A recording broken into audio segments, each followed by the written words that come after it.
Come all you poor workers, good news to you I'll tell, how the good old union has come in here to dwell. A battle in the heart of Alabama caught our attention. Coal miners in one community, they've been on strike now for months. Working as long as 12 hours a day, 7 days a week, in some of the most dangerous conditions. I really think that the labor movement is the single greatest force for democracy in the history of the United States. The story of Alabama is a story of not just resilience, but of militancy. I say no contract, you say no code. No contract, no contract.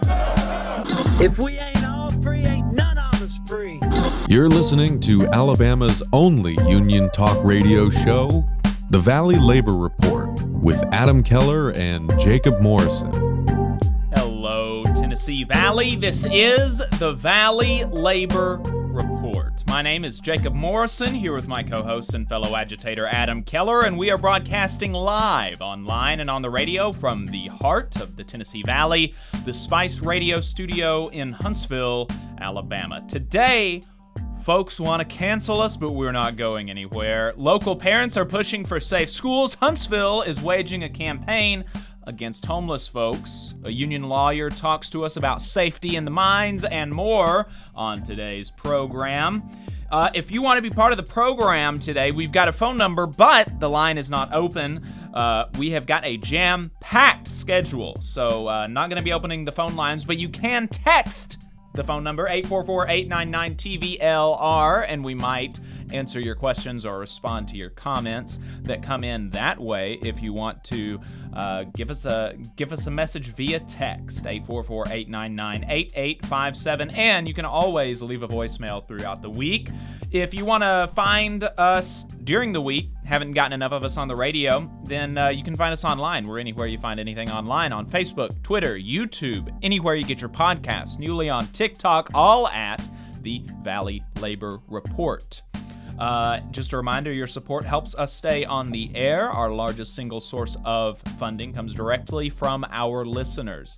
If you want to become a sustaining member of the program, make a one-time donation, or buy our new hat, you can go to our website, tvlr.fm, or patreon.com/The Valley Labor Report. And if you're a member of a union, you should get your local or international or whatever to sponsor the show. You can reach out to me for more details on that.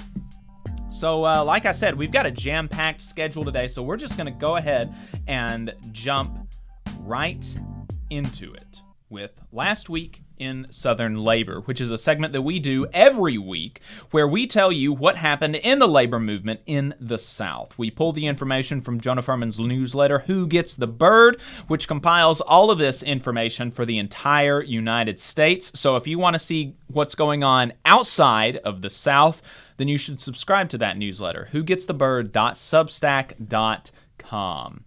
With new organizing, 9 staffers of the Tennessee Democratic Party are joining IBEW Local 429.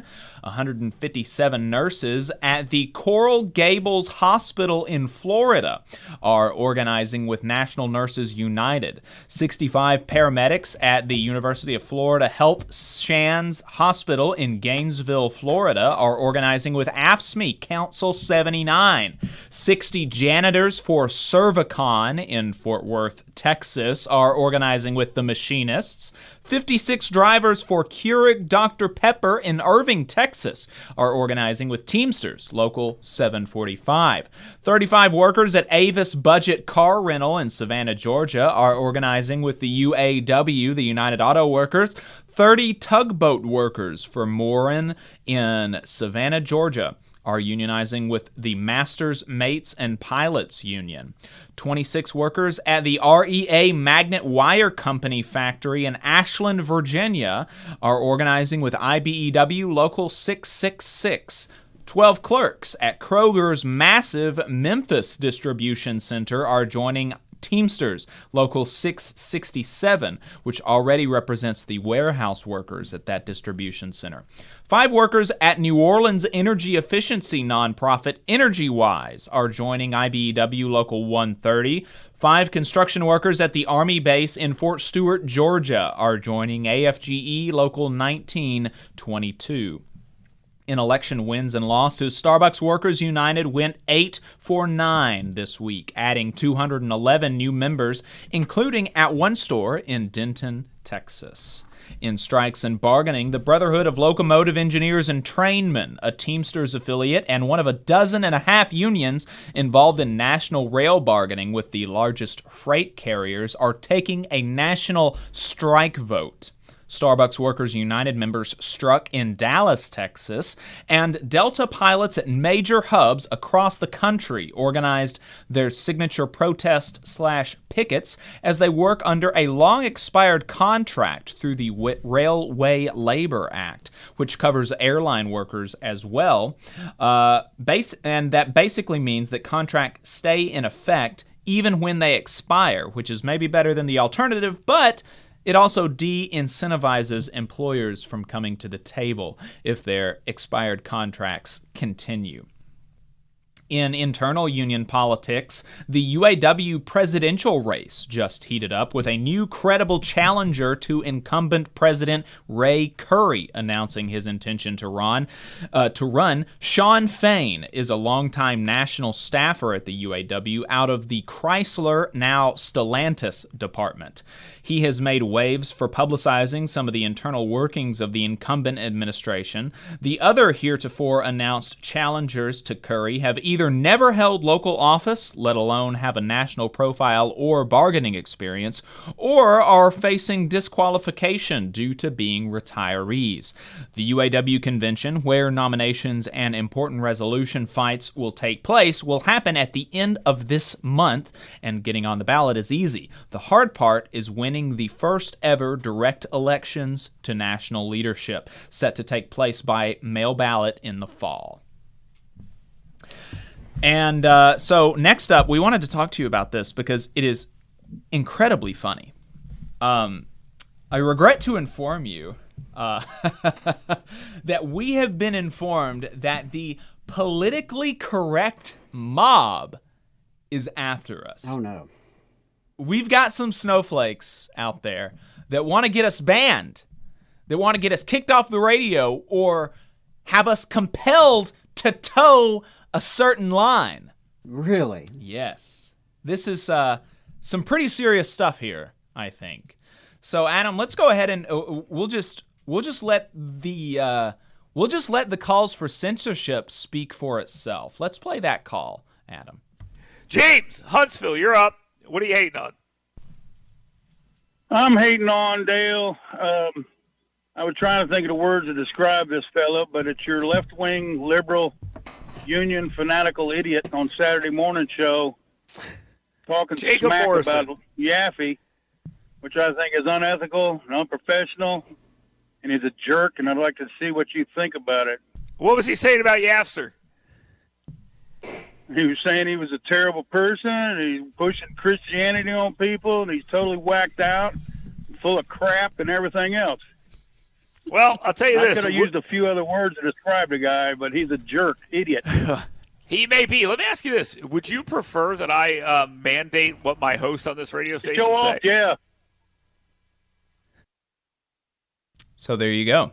If you didn't catch that last part, Dale Jackson, host of the Dale Jackson Show on the same radio station that we're on here in Huntsville, asked the guy, would you like it if I mandated what my host said? And the guy was like, you know what? Yeah.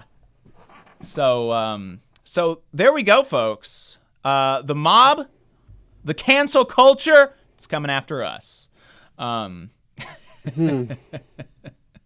thought that was just left-wing liberal fanatics such as you, Jacob, that engaged in such behavior. Yeah, well, I guess not. The allegations were that we called Yafster, a terrible person. That is not true. We did no such thing. Another allegation was that we said he wants to push Christianity on people, which is true. He does, and that is true that we said that. Yes, and you could gather that just by listening to the Yaffe program, that he wants to push Christianity on people. It's pretty evident. We said that he is full of crap. I don't know that we use that exact phrase, but I'm happy to say that Yaffe is full of crap. We'll let the record show mostly true. We will let the record show mostly true, if at least by implication, and that we said Yaffe is totally, quote, totally whacked out. Again, I don't know if we use those words. We can say mostly true by implication, but we did not call Yaffe a terrible person.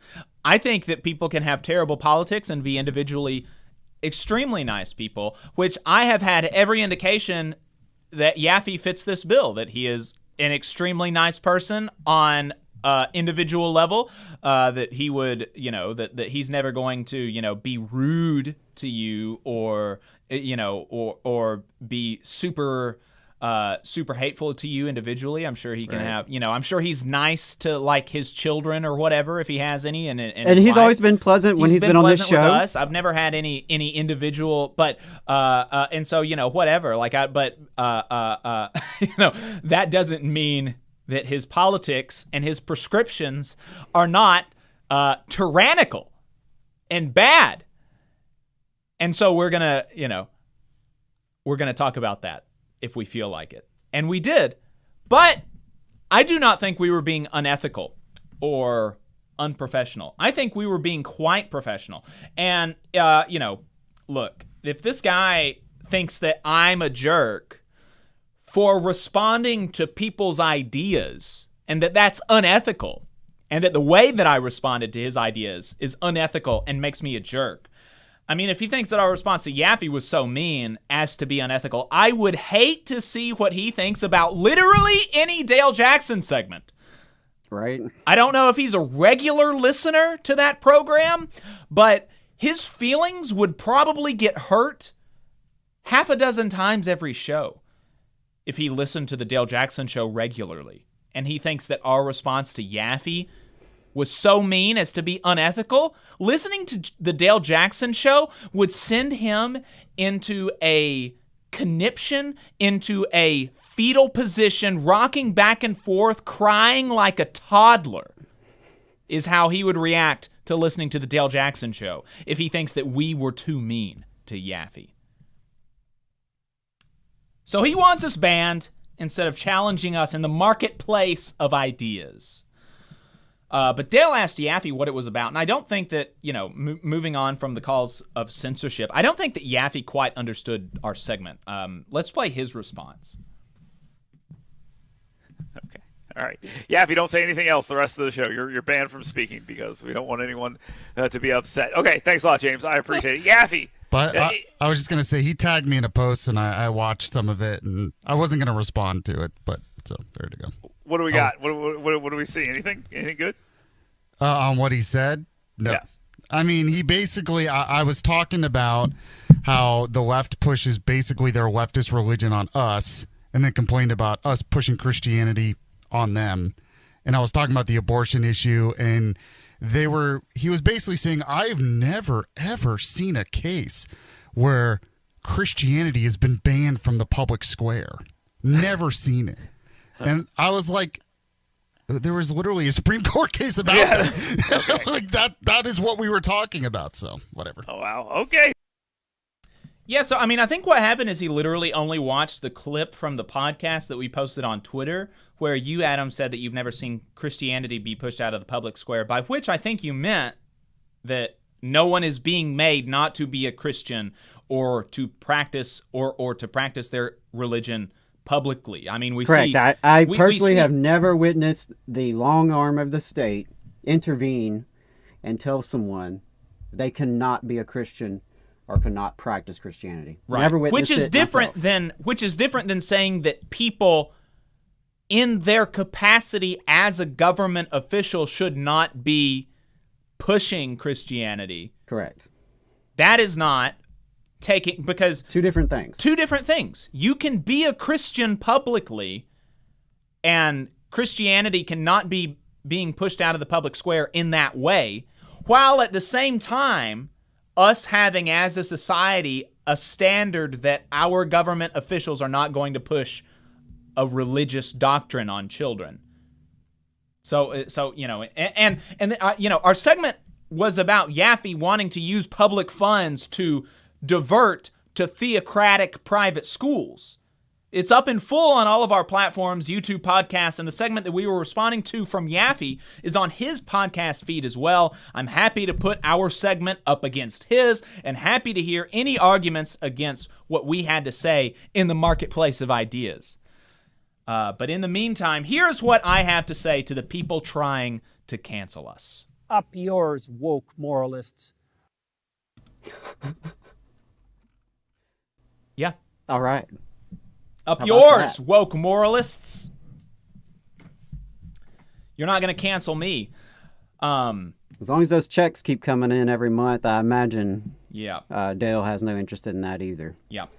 If you want to cry about it and tell us that we should be censored, feel free to text us at 844-899-TVLR.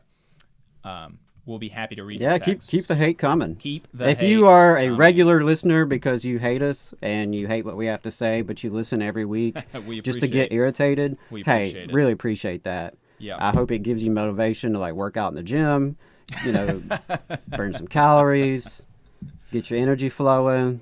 Yep. It's all good. So next up, we've got Mike Bailey on the line. He's in the Zoom room, and he is a parent in Madison City who's been pushing for some safety standards in Madison City School. So, Mike, would you care to introduce yourself and talk about what this campaign is and what got you involved in it? Absolutely. Thank you so much. My name is Mike Bailey, and I'm a malware analyst with an incident investigations company. I work remotely, and I've been homeschooling my child since the beginning of this pandemic. My wife has not returned to the workforce. As you know, the burdens are unequally distributed to women when it comes to these economic impacts. And so here we are experiencing that directly.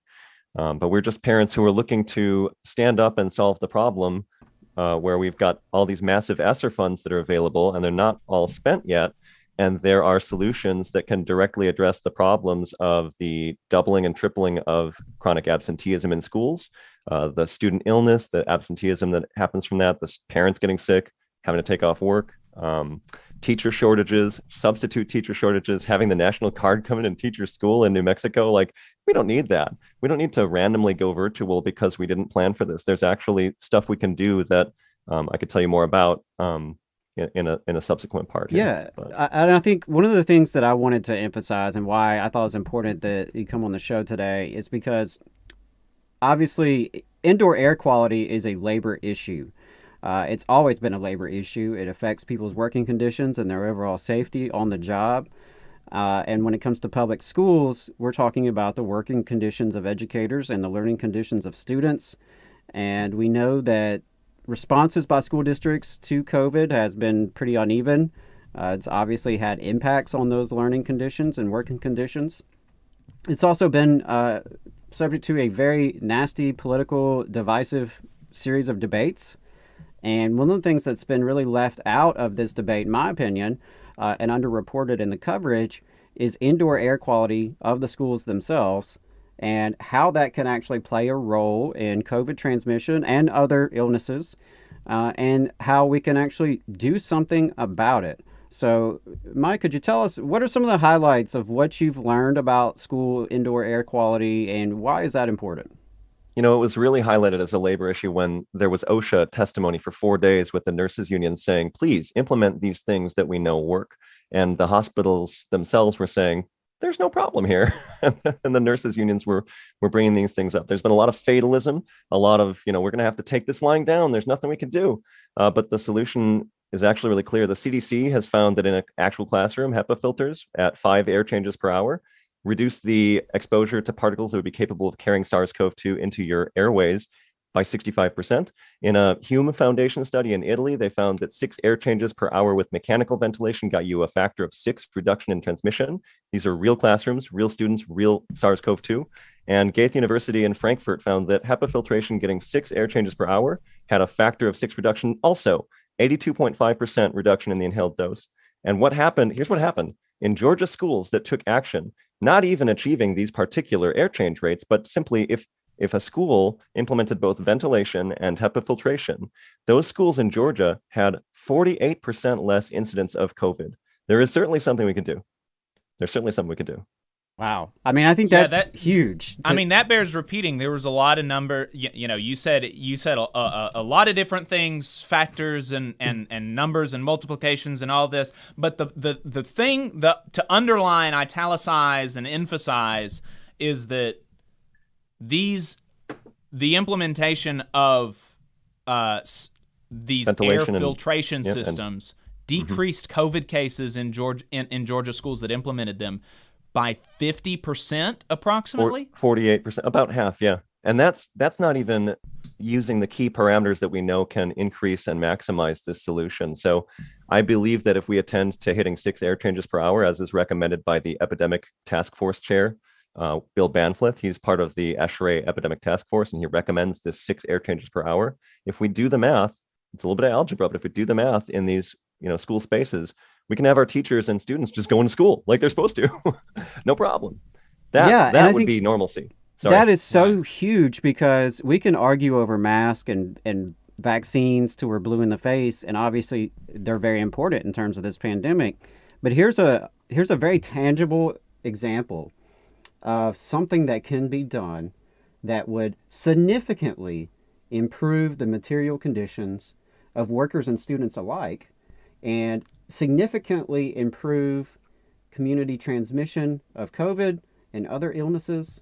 And as you alluded to, that helps with attendance, both of staff and students, which in turn helps with academic achievement. It's all connected here. And so I think that's really, really important. The fact that there are measures that can be taken in terms of portable HEPA filters, upgrading the HVAC filtration system, actually having procedures and personnel to monitor this air quality to determine what are we doing and is it enough? Is it hitting the standards? You put that together, and that's something very concrete. And to me, what I like here is that this is common ground that we can find that is for the common good. Regardless of how you feel about how the pandemic has been dealt with politically by either party, we can all agree that we want less kids and students and teachers being sick. And if there's something we can do to make that happen that doesn't get into all this controversy, well, then hell, that seems like low-hanging fruit. Right. I mean, am I summing this up okay, Mike? Yeah, especially if the funding is there. I mean, the funding is on the table, and schools, like you pointed out, schools are concerned about the learning loss, the disruption that has happened, and rightly so. And so they've been allocating a lot of that funding to address those issues, but those issues are a symptom of the problem. What we have an opportunity to do here before this funding expires is address the root cause of the problem. The fact is that water, we know we need to treat. Nobody says you need to just boil your own water. It's a personal choice whether you want to take the risk of drinking water that's got diseases in it, okay? Right. We don't do that with water because we learned. But we're in a place where we're going to have to experience a paradigm shift. Fortunately, there's money on the table. I think you might want to ask me about funds maybe next. Yeah, right? yeah, that's where I was going with this is that not only is this something that can be fixed, there's actually money there to fix it. Could you speak on that for a sec? Happy to. Okay. I've got a funny way to couch this. Okay. I think we should crowdfund it. Okay. Through a system where parents and everybody in the community would put their money together and no, I'm just kidding. We already did that. It's called paying our U.S. taxes. We paid our taxes. Okay, we already crowdfunded. Okay, we have mothers in Hoover, Alabama, who are crowdfunding again a second time to be able to put HEPA filters into schools. They shouldn't have to do that. We already did the crowdfunding. It's called our U.S. taxes that we paid. We have these ESSER dollars that are available to schools, and we have a lot of information through Alabama A+ Education Partnership, which is a policy organization that tracks ESSER funding and spending in Alabama. And we have a lot of information about what funds have been spent, what funds are available. The plans that have been made by schools can be changed. And I think they should be changed to directly address these causes, because the cost of these facility improvements and the cost of putting HEPA filtration can be low enough that, I mean, for that price and with the money available, we should take action on this opportunity before the opportunity evaporates. It could cost, depending on the HEPA filter that you use, it may cost as little as for 8-foot ceilings. it could cost as little as 60 cents per square foot to get the HEPA filters into a given space and get 6 air changes per hour. That's assuming 8-foot ceilings. Yeah, I mean, this is, the thing to take away here is that this is so doable and there's money available. I think the timing is very important here because, as you mentioned, this money will be used or will disappear. So it's an opportunity we have to jump on it. And the other thing I will mention is that in the state of Alabama, every single public school district by September 15th must have their new budget submitted for fiscal year 2023. And by September 15th, they would have already had to have had at least 2 public budget hearings and solicit public feedback and publicly discuss, approve, and vote upon that budget. So we've got time between now and September 15th to do our research and get to work advocating. So yeah, Mike, when are those public hearings? Do you know? I actually don't. I'd have to ask my wife. Typically it's going to be in August. This. So as school returns in August, you'll start to get notices that the school boards are putting their budget hearings together. And in some school districts, that's really one of your only times you can actually speak at the public school board meeting. They're required to at least give you the opportunity to ask questions and submit written questions for written responses. So unfortunately, some school districts vary in transparency. So again, it's an opportunity to dig into it. And I wanted to ask, Mike, how's it going so far, this campaign to improve air quality locally? Like, where do some of the local school districts stand, and what's their reaction been so far? Sure. So on June 2nd, we had a phone meeting with Mr. John Jones, who is let me actually scroll up in my notes here and make sure I get this right. He is, I don't have his title, but he works in facilities for the schools in Madison City, and spoke also with Michael Gunter and Kevin Guest, the maintenance supervisor. And we forwarded information to them and to Superintendent Nichols on this topic. And we were expecting an answer, hopefully the 24th of June. They reasonably, we had a lot of questions that we also asked them. Reasonably, they asked if we could have answers to that after July 4th. So we asked them this past week whether there were answers and haven't heard back. So we're at that point where we're going to find out if are we working together, or are we going to have to push right. to make this make sense? So that's what's happening in Madison City. In Madison County, the parents we're working with there have been speaking with Mr. Joseph Cuzzart, who's the director of operations, and he will have a phone call. Mr. Malone, the superintendent of system services, will have a phone call with a parent who we're working with there. In Limestone County and Huntsville City, we're looking to work with parents who we're actively talking to. You might know some of them. Right. So we've got some action happening in Madison City, Madison County. Definitely need some volunteers in Limestone County and Huntsville City and some of the other school districts here in our listening area. So yeah, I think right now it's kind of the research phase. If you're listening to this and you have students in a school, kids, grandkids, nieces, nephews, if you work in a school or you have, loved ones who do work in a school, the first thing would be getting familiar with this research and then researching in terms of what are your local schools already doing on this front, if anything, and how have they been spending these federal funds that have been flowing in since the pandemic. So I wanted to kind of close with, tell us what is coming up next in terms of the campaign, and then how can folks get connected and get more involved? Yeah, so definitely I'd like to offer to share the resources we've been using to ask questions in various schools. We've actually been working with parents in Connecticut, Maryland, Michigan, San Antonio, Austin, et cetera, to give them information about what we're doing here and share what questions we're asking, because before you try to tell somebody what they need to be doing, you need to find out maybe what are they doing. Right. So we have a list of questions that we think are to the point and that have to do with what we're asking. We have a great body of information that we've gathered about the recommendations that the CDC has put out there, and a great body of information about research that bears that out and says, yeah, we really ought to be doing that. So I would invite anybody who wants to make a difference in this, both locally and anybody outside of our area, to visit our Facebook page. It's Indoor Air Care Advocates. And if you go to facebook.com/Indoor Air Care Advocates, all one word, that'll get you there. Also on Twitter, we are IAQ Advocates. That stands for Indoor Air Quality. And you could email us at indooraircareadvocates@gmail.com. We were planning on having a meeting next week, and that is postponed. So stay tuned for more information on our Facebook and our Twitter, and definitely email and get in touch with us, and we'll share those materials with you. Awesome. Yeah, this is a great campaign and really super common sense. We've got the money. I mean, and we can. I mean, this is something that we should be. It would be good even if there weren't a pandemic, because nobody likes to get sick anyway. And I remember growing up, every now and then, every few years, we would have school closing because the flu was going around and so many people were out of school. And this is, I think everybody really does want to minimize school closures. And when we're talking about decreasing COVID cases in schools by 50%, you're going to decrease the necessity for closing schools because of COVID. So this is a super common sense thing. Really good stuff. Follow those links that Mike gave you, everybody, if you've got a stake in this. And Mike, we appreciate your time. Thank you so much. Thank you. Yep.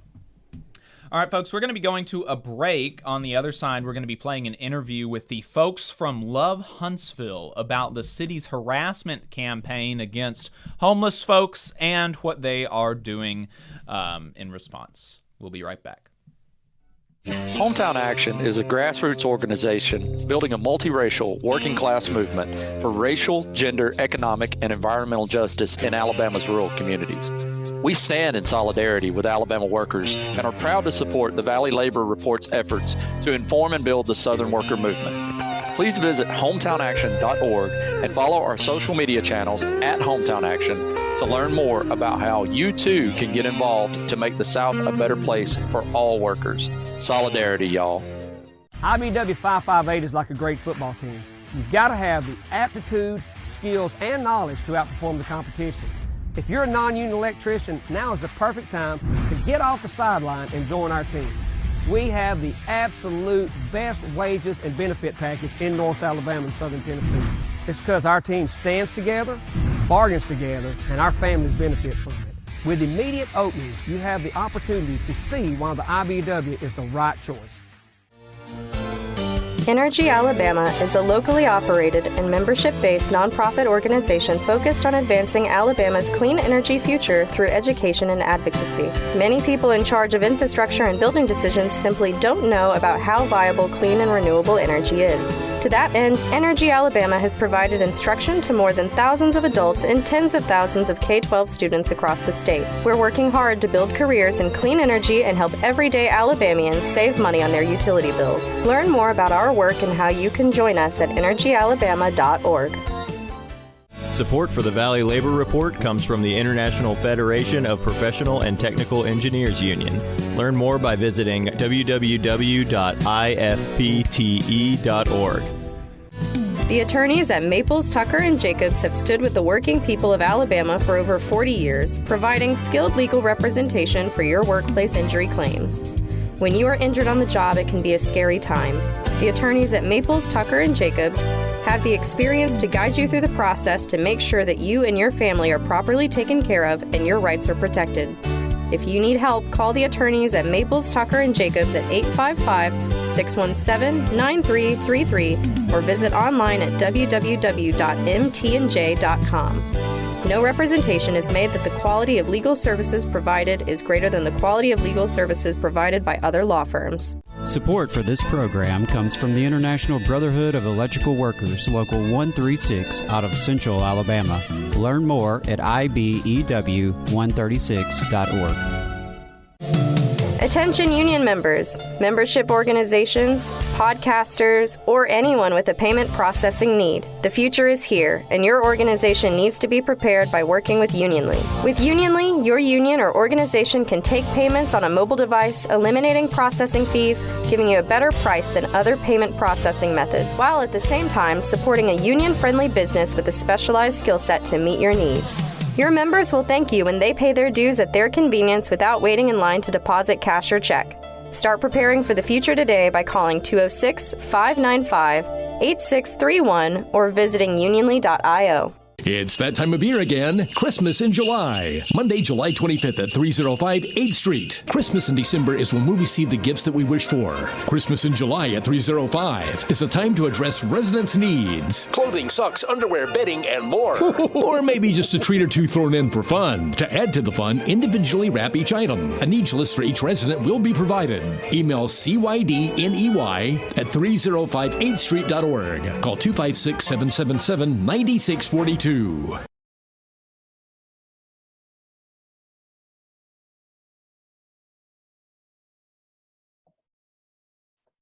All right, folks. Thank you for joining us. We have a couple local organizers here in Huntsville on the show.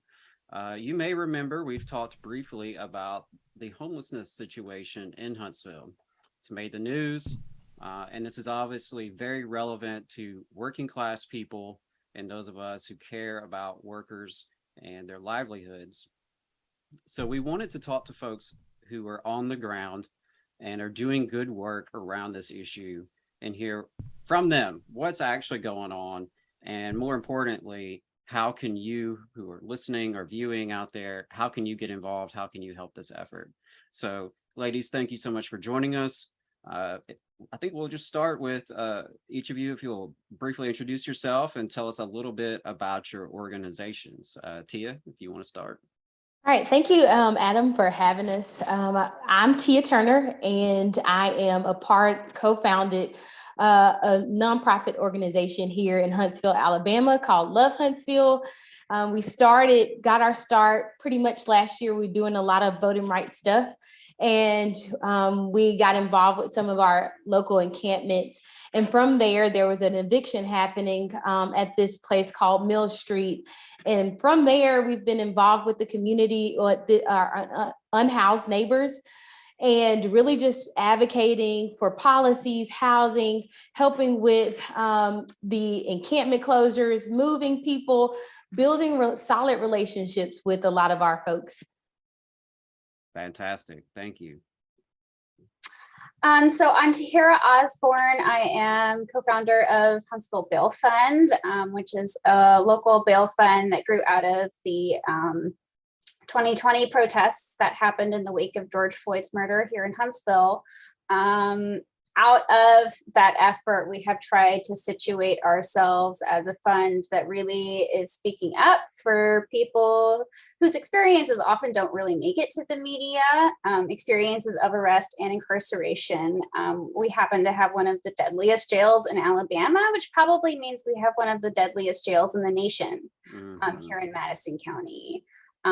So with learning about these evictions, because we've now had, I think, 7 in the last 12 months of evictions of different encampments here in Huntsville. The response has largely been from the city, either pack up and leave right now or you're going to jail, which of course is a huge concern to us, using jail really as a replacement for acknowledging these people as our neighbors and that they do require safe sanitary housing.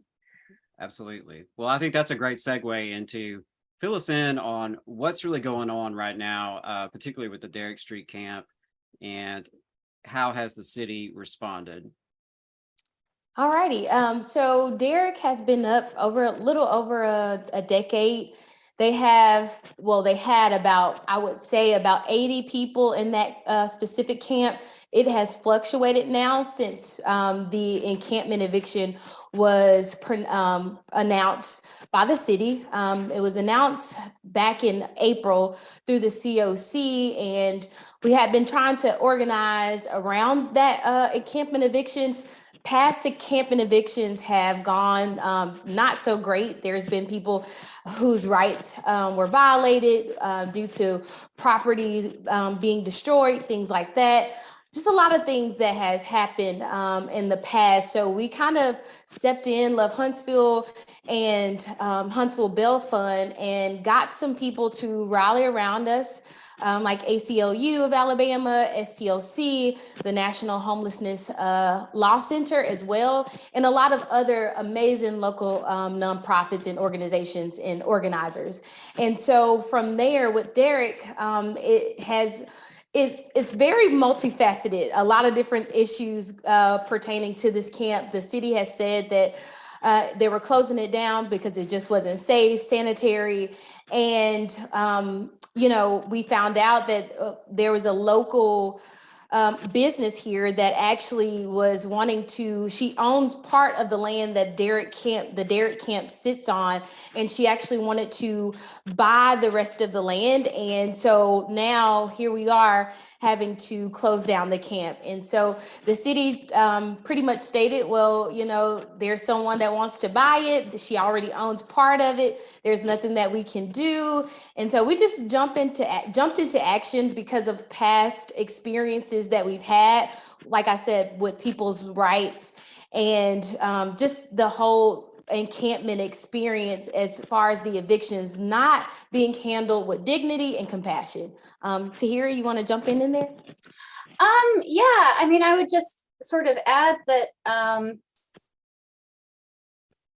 I guess I would say that, these people really are our neighbors. I think that is something that we really tend to lose when we're talking about these camps. And I would invite anybody who is curious about these conditions to go and come out with us and visit the camps and see what they're like and get to know these people, because they are our neighbors. They are part of our community.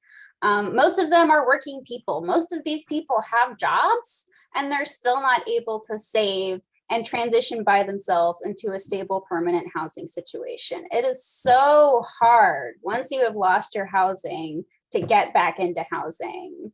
And, through these experiences, unfortunately, I've also witnessed some of the fallout that happens from these evictions. They are, whether we want to admit it or not, they really are violent. To lose all of your personal possessions and have them bulldozed, to have a cop who is knifing up your tent while you're still sleeping inside of it, that's a really traumatic experience.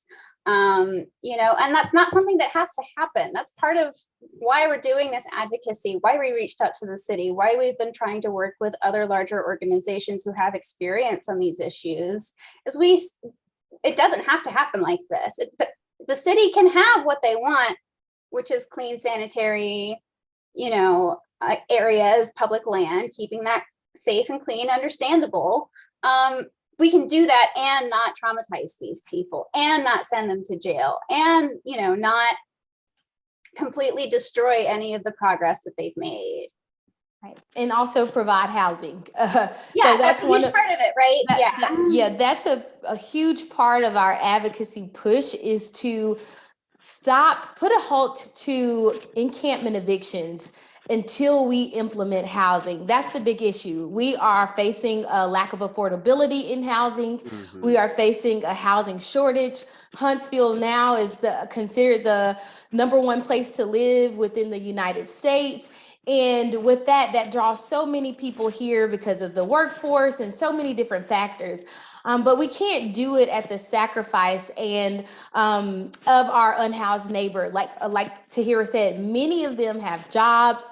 With displacing people now, a lot of people either have to go find private property or, things like being displaced and pushed out to the county, which we've experienced in the past. And because now they're pushed out to the county, there's no transportation because we don't have bus stops in the county. So there's so many things that just being able to easily access resources that the city has the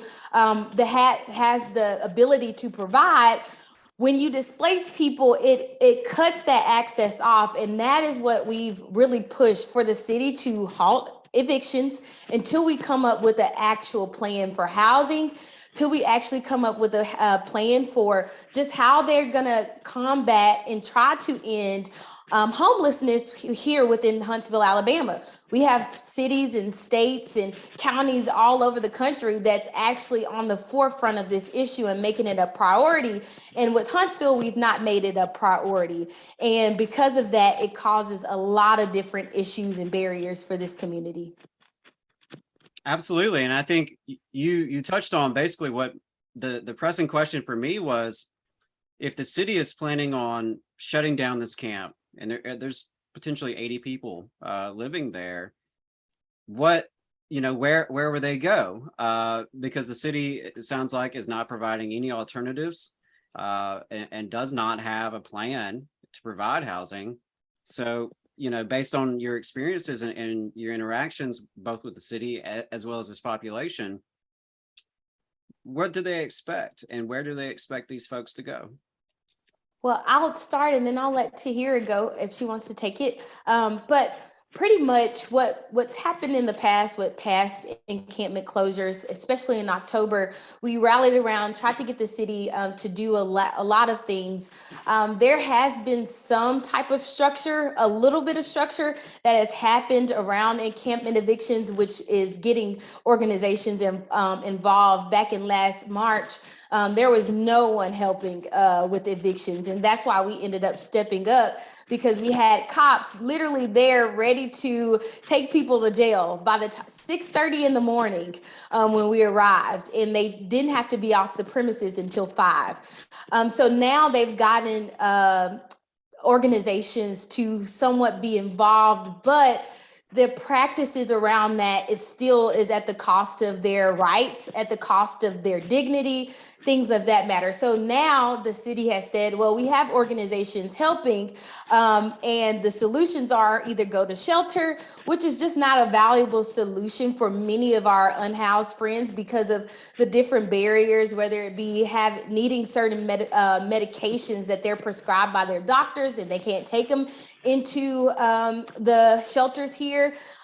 We have situations like having the ability or needing machines to help with breathing. Last October, we had a lady that needed a machine to take into the shelter because she had COPD and she was unable to take things into shelters. And then just simply autonomy, having your autonomy taken away, phones taken away at certain times of the day. If you work at night, but the shelters close at a certain time. It's just so many different barriers. And so that's been a solution that the city has stated. They said they had 100 beds, but that just doesn't work for many people. And you also don't get the level of case management that you need. Outside of that, it's been, if you find a job or housing somewhere else at another city or something, we can give you a bus ticket and have you go there. But outside of that, there's been no solution outside of offering shelters and offering bus tickets to go somewhere else. We don't have housing, and that's something that we've been trying to push for. Tahira? Just one other point I'd like to make is that the emergency shelter that is available in Huntsville is all religiously affiliated. And which is not to say that those organizations aren't carrying out a mission that they care about and are trying to do good work. But that's not going to work for everyone. We don't have publicly supported emergency shelter in Huntsville.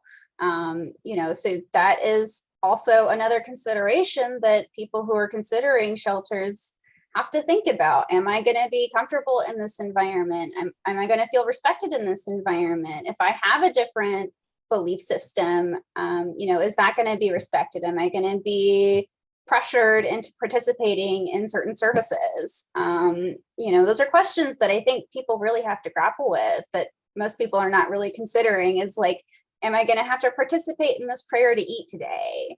And that's not really something that we feel that everyone should universally have to consider. Right, absolutely, because obviously the power dynamics there, it's just unfortunate that that's in some cases the best option being offered. And something that we believe passionately on this show is that the way you treat the least of these is a reflection of your priorities. And Tia, you mentioned earlier about Huntsville's rankings. It seems like every few weeks we get news updates where Huntsville is topping a list. We know Huntsville is the fastest growing city in the state. It's one of the wealthiest cities in the Southeast. And rather than use this potential and this great wealth and expertise that we have in this city to take care of the least of these, what I'm hearing is that the city leadership, the city establishment, is determined to just get rid of the least of these. Yeah, I think their real intention is just to disappear these people, right? Most of the previous encampments evictions have been spurred by some sort of like impression that these are a blight, right? They're visible from 565, and that's embarrassing to us. People are driving by and they can see that we have an unhoused community in Huntsville, and that's embarrassing to us. So instead of actually addressing the root of that problem, which is how do we have so many chronically unsheltered people in Huntsville, we're saying, let's just disappear them. We're going to send them away. We're going to push them out onto private property. We're going to send them out into the shadows. We're going to put them in jail, but never actually offer any real solutions. Yeah, and I would even piggyback off of the city has grappled with, well, we're giving money to nonprofits, right? And many of our nonprofits, they're service-based, and we have a lot of great nonprofits here. But what we're seeing based on research, there has to be equal effort for city government to actually step up and step in. There's things that just nonprofits and organizations cannot do. If people are going to private property, and then you have law enforcement being called by businesses and other property owners saying, we don't want this person on our property, then you have citations. And if you get a citation, you have to go to court. But if you don't have an address, you get a summons. And if you miss your summons because you don't have address, then you're once they do locate you, you're in jail. So those are things that we've seen also within our judicial system being an increase of. And so with all those different factors, we have to take a holistic approach, which is something that we've been trying to push the city to do. You can't just give money to nonprofits that are just service-based. The research shows that does not work alone. You have to provide housing, you have to provide permanent, sustainable housing, and you also have to create just like an ecosystem that helps people get on their feet and be able to do all the things that they're gifted to do. We have so many amazing people that are our unhoused friends that, like Tahira said earlier, that work, they're gifted in art, so many amazing things, and they just need the opportunity for people to pretty much just bet on them. And that's what we've been trying to get the city to do, is implement policies and implement housing. We need housing. You can't fix the issue of homelessness without having housing. That's the critical component to all of this. Absolutely. I mean, and this is the year 2022. We can do this, and we should do this. And I think it's so important, the work that y'all are doing individually and with your organizations. So now that we kind of have the gist of what's happening here, tell us what's coming up next, and what's on the horizon for your organizations and most importantly for this population. So the Derrick Street North eviction is expected to take place on Friday the 15th, so coming up quite soon.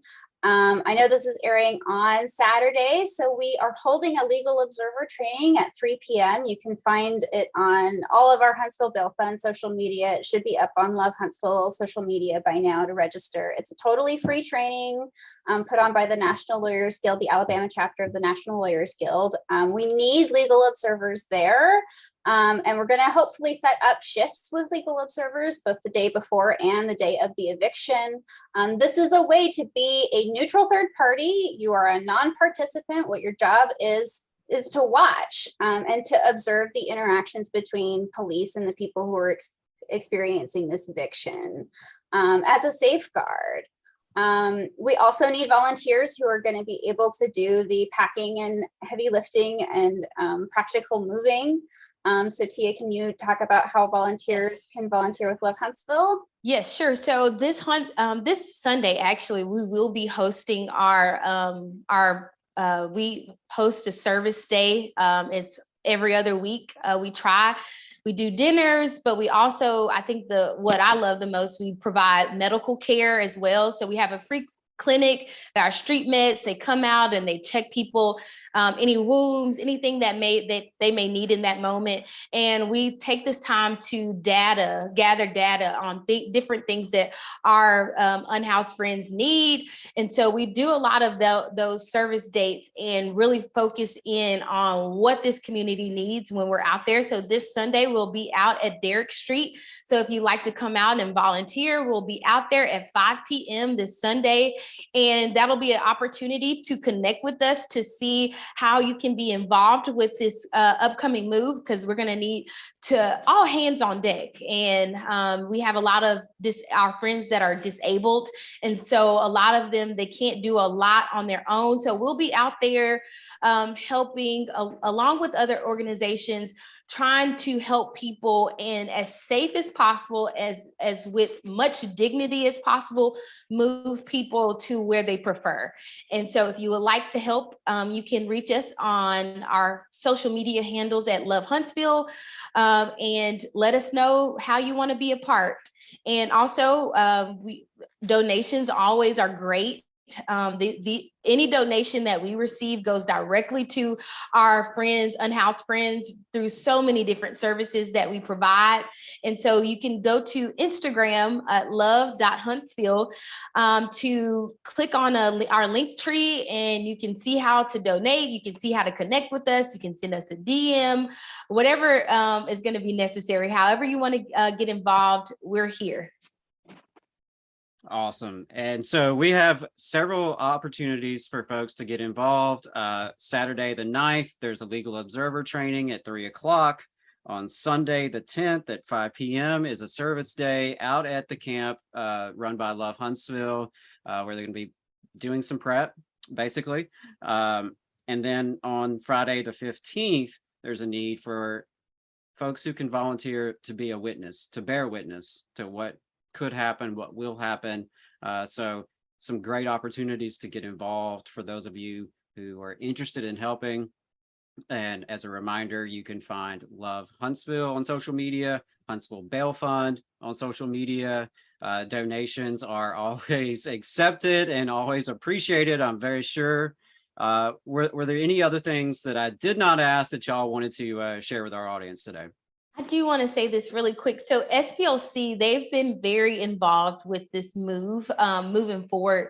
The last couple of things, they've been interacting with the city, and they are legally actually representing some of our unhoused friends that are in the camp, to make sure we've gone through this process called reasonable accommodations. So because we have so many of our disabled friends that are disabled, that's within Derrick North, we went and took this process to pretty much accommodate them as best we can as they are getting ready to close this camp. So although the eviction is still happening, we do have so many people that are being represented by Love Huntsville, the Huntsville Bail Fund, and SPLC to make sure that they're handled with as much care as possible.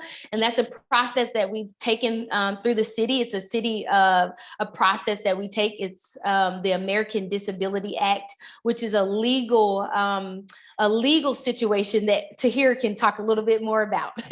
Yeah, so under the Americans with Disabilities Act, these residents are entitled to reasonable accommodations because of their disabilities. That can look like they need assistance with moving and packing up and moving because they're not able to physically pack up their possessions or remove them from that property on their own.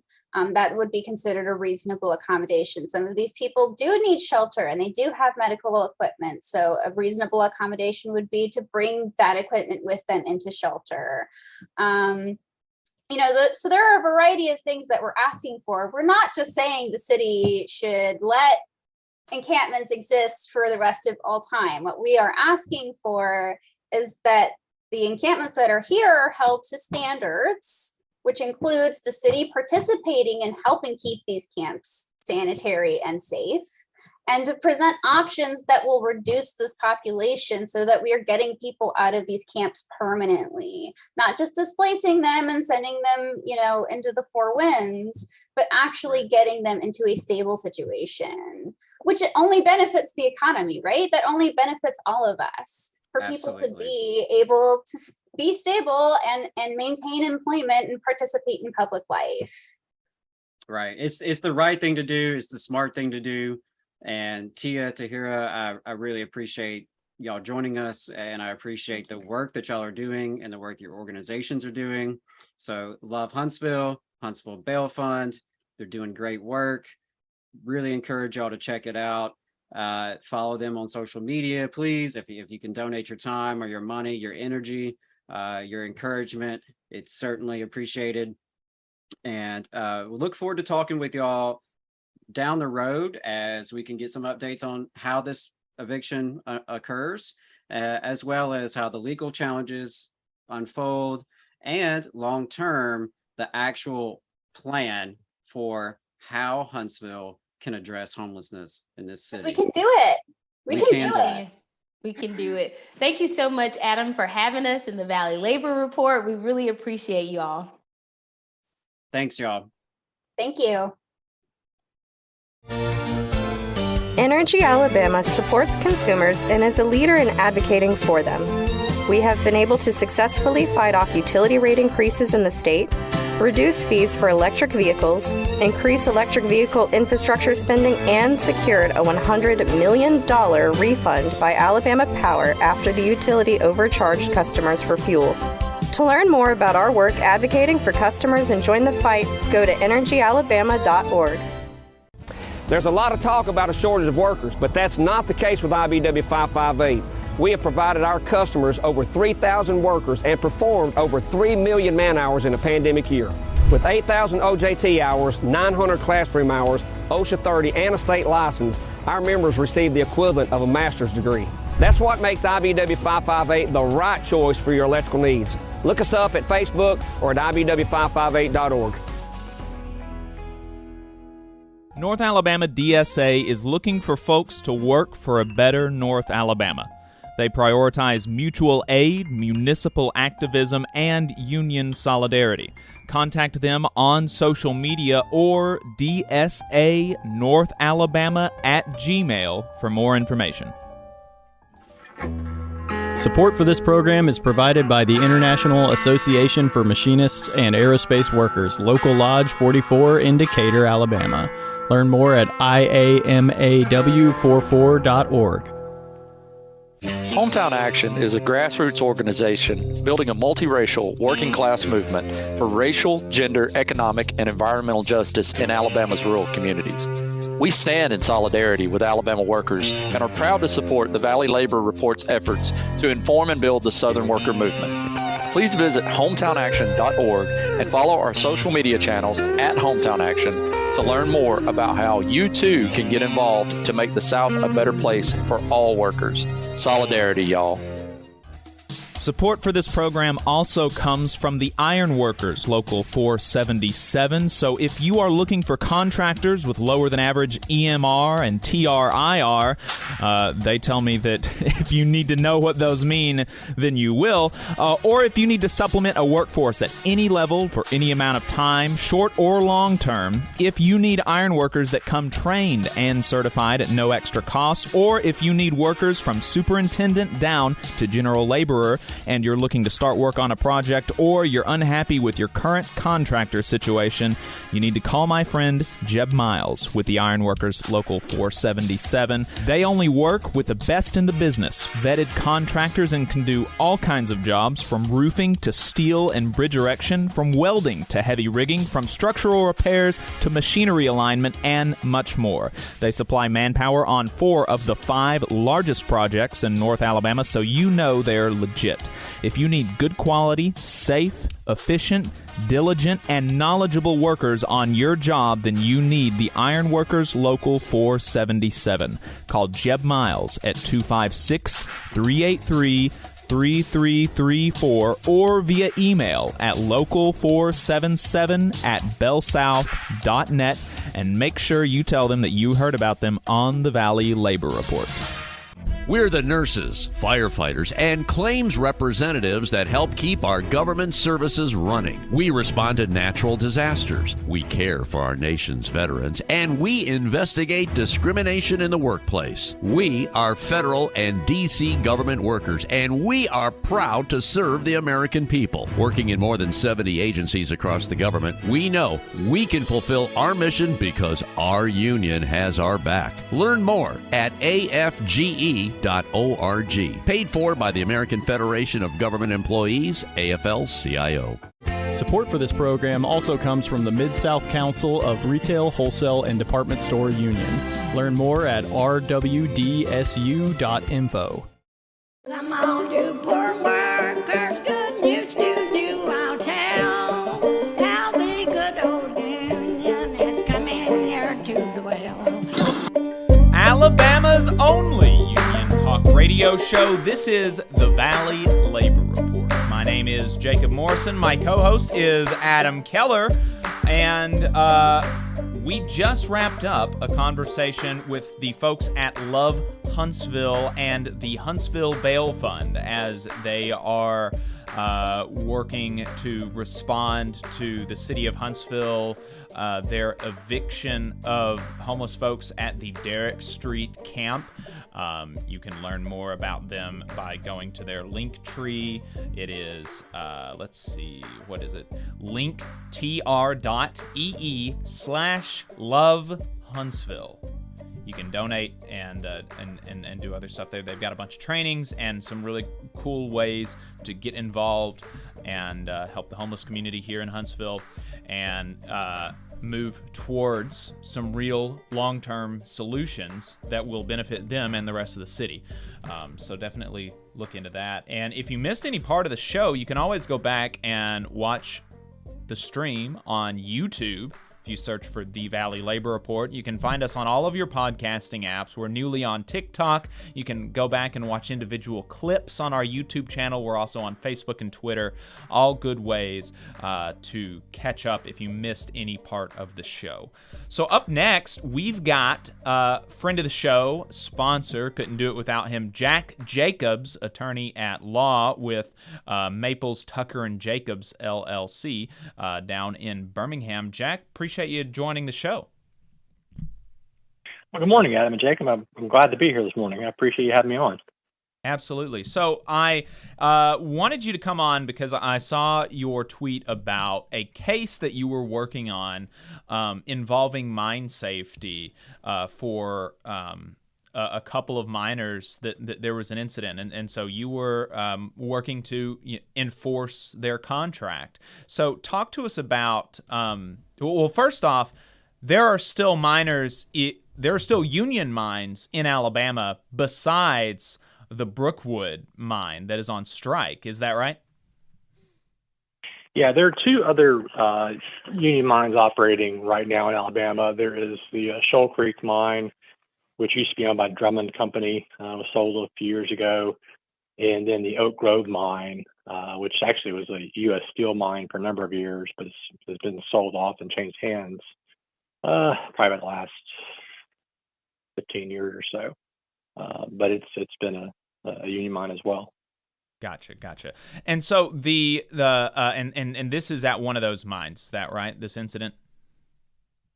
Actually, this is at Warrior Met. This incident occurred actually prior to the strike that started. Okay. And it's been going on that long. Yeah. Wow. I didn't realize that. Well, so talk to us about the facts of the case and what was happening. Okay, sure. So, I mean, generally, it's just to give you an idea. These mines are just massive. You can typically at the start of the shift, you're traveling, 1,800 feet down an elevator shaft, which is basically as high as the One World Trade Center is tall. And then you're traveling, 7, 8, 9, 10 miles from there to your work location. So, I mean, that's just to give you an idea of just how expansive these operations are. But we have two guys who are running what's called a longwall shear underground, and they'd been instructed by management that they were supposed to operate the shear at a certain speed. Now these also are pretty massive pieces of equipment. I mean, not to get too far into the weeds, but basically these machines cut 3 feet thick blocks of coal onto a conveyor belt that runs about 1,500 feet long. And so they're cutting that much coal. That's how long this, I guess, the shear operation is, 1,500 feet. And so they've been told to operate at a certain speed, and they weren't doing it because they didn't feel it was safe. They had, you have issues of methane gas in the mines, and sometimes the way these machines operate, you get a lot of debris in the walkway, rock and dust, just kind of builds up, and it becomes very hard to maneuver everything as fast as management might want. And so they weren't going that fast. And so the crazy thing is that they've got a member of management who has an iPhone app that can watch how fast the coal is being cut. And so, he just gets angry and angrier that they're not cutting it as fast as he thinks they should be. I mean, he's not there. He's at home, just watching on his iPhone. He can just kind of see how fast it's going, or I guess, or not going from his perspective, but not really making any inquiries like, hey, what's going on down there? Is there a reason? And, finally, he's just had enough and says, send them out. And they're like, we just can't cut it that fast. It's not safe. Mm-hmm. And so ultimately it just became a situation where they were terminated for basically exercising their rights to, work safely. So their rights under the Mine Safety Act, they exercise those rights to say, look, we're trying to work safely, and y'all are not letting us do that, and you've retaliated against us. So they've exercised those rights, and then they're going forward. So, and this started back, like I said, started before the strike occurred. One of the tricky things was, for miners, they file these cases. MSHA investigates. They send an investigator out. MSHA is the Mine Safety and Health Administration, and they have investigators who handle these situations. They come out, take statements from everybody, and then they kind of submit their recommendation about what they think should happen. So that went along, and there's administrative judges involved, and they said, look, these guys should be reinstated and put back to work. The bad thing was is that in the interim, the mine went on strike. So they were reinstated, but at that point, it's like, well, I mean, we can't cross the picket line, which they haven't. So they're not back to work for that reason, but otherwise they would be at this point if it not been strike. And so when was that administrative law judge, when did that ruling come down? That was an initial ruling. And Warrior Met really didn't fight that part of it as far as a temporary reinstatement. And I think that came in around, I think it was mid-April of 2021, so just a couple weeks after the strike had started. And were they able to get back pay for the time that they should have been working? That's what we're litigating right now. That was what they had a hearing about last week when I commented about it. It was basically the initial adjudication of the case. We're having the judge listen to the facts, people present testimony just like it's any other trial, and the judge will make a decision, but that decision hasn't been reached yet. Gotcha. And so your representation then is paid for by the UMWA, is that right? Actually, no. I'm doing it, I guess. The local had contacted me about it, said, hey, these guys have gotten retaliated against, and you need to, can you help them out with it? I said, sure. Kind of one of my joys is helping guys in these situations try and fight back when they're being retaliated against. And right now I haven't been paid. It's contingent, I guess, on an award from the judge, awarding me attorney's fees. So, but it's kind of, Department of Labor is also involved, so they have their lawyers doing a lot of the legwork in the case. Right. It's not as time consuming, I guess, intensive for me. But what is your feeling about the way that this case is going to shake out? I feel pretty good about it.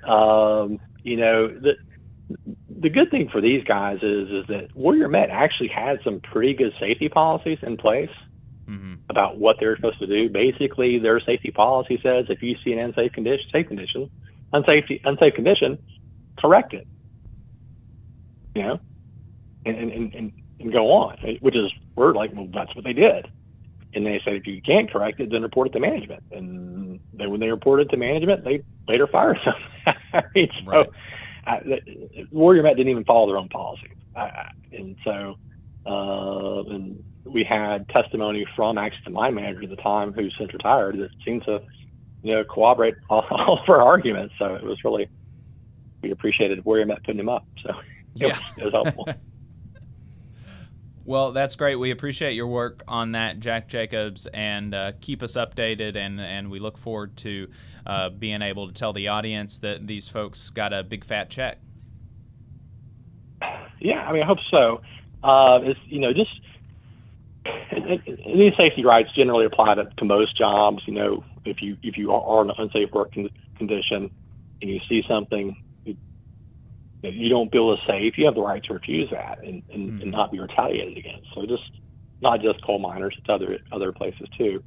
So just to keep that in mind, and for those guys who are working in hazardous jobs, that you don't have to do what management tells you just because they hold the purse strings. So right. Absolutely. Thank you so much, Jack. I appreciate it. Anyway, you're welcome. Thanks, guys. All right, folks. Yeah, that was Jack Jacobs talking to us about a case with a couple of Warrior Met miners that had a safety incident before the strike.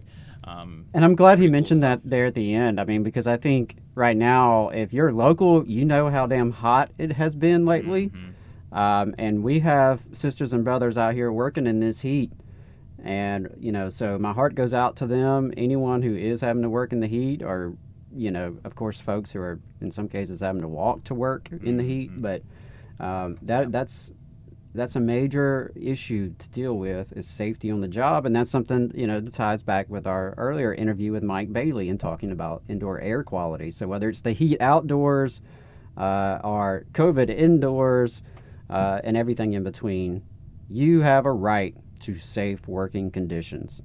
And your right to refuse unsafe working conditions is probably one of the most strongly enforced rights, even though, there are certainly it could be better.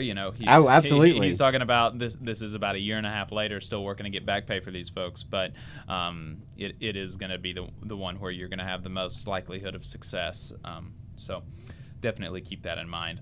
The next story, we have another kind of feel-good local story here. Blount County Schools has a summer program for students to help them catch up if they're behind in academics or get ahead if they like. It's called Dream Catchers.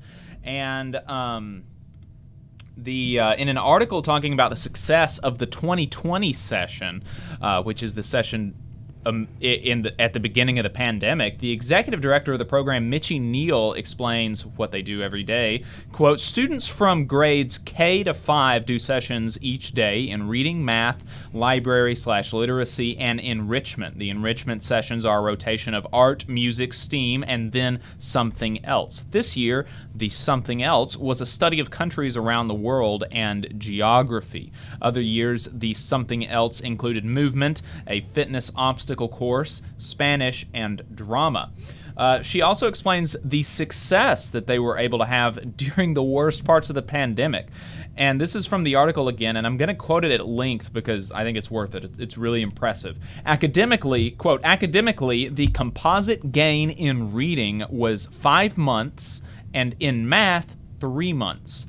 That is truly an accomplishment in only 3 weeks. These gains were also realized in the self-contained classes, with kindergarten gaining an average 77 scale points and first grade an average 115 scale points, both very significant. This academic gain was possible due to relentless efforts of our teachers, who were able to help some students gain over a year. Students typically experience a summer slide, and this year our campers were at risk of experiencing both spring and summer slide, but Dreamcatchers helped us negate that slide for 97 children. When we tallied our program end surveys, the Dreamcatchers 2020 composite program response rating was 4.99 out of a possible 5.0, the highest ever delivered in the middle of a pandemic. We are convinced the Dreamcatcher emphasis on social and emotional learning, along with the focus on academics and fun, is the right summer program model. Unquote. So we can see that this is a pretty successful program, and it's now in its 7th year. And one of the problems it had in the beginning was getting students to come to it, which, makes sense. In the summer, who wants to go to school? So the Central Alabama Labor Federation one year decided to donate a bicycle as a attendance incentive. It went over really well, so the Labor Federation decided to just make that a budget item every year. As the Federation grew, bringing in more local unions, the budget grew and that line item grew. This year, they donated 8 bicycles to the program. We can see a picture of the Central Alabama American Federation of Teachers posted. They are a member of the Central Alabama Labor Federation. They shared this picture where you can see friend of the show Ross Robertson from IBEW 136 looking incredibly surprised, along with the following statement about the donations. Quote, "What a great partnership with Hands On Birmingham, Central Alabama Labor Council, and AFT. We delivered 8 bicycles today to the Susan Moore Elementary School and Bluntsville Elementary School, along with 8 bike helmets to be used for attendance incentives for the Dreamcatcher and Explorer summer programs. Thanks to Mitchie Neal and the Blount County Education Foundation for this wonderful opportunity to give back to our schools and the community." So there's a little feel-good story for you. Great stuff. Yeah, yep. And here's another kind of feel-good story, and we'll hit this, and we'll go ahead and wrap up. Kind of a feel-good story. So here's something that's going to totally shock you, Adam. If you pay people more, they are more likely to continue working for you. Really? You don't say. Are folks catching on? Shocking, I know. AL.com reported that under the new salary schedule for teachers in Alabama, which goes into effect in the 2022-2023 school year, all public education employees will get a 4% raise minimum, but experienced teachers will receive a raise between 5 and 21%. We saw a very alarming trend in the March applications, Scott said, for retirement. We received 1,000 applications in March for a June retirement date. Normally, you get the most applications for June in April. After the new salary schedule was passed, not only did applications for June retirement drop significantly, but 89 people canceled their retirement.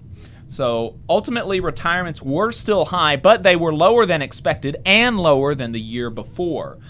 We can see on this graph from the same article in AL.com that there were about 3,300 retirements, where there were 3,500 retirements the year before, which is still significantly higher than the 10-year average, which hovered around 3,000.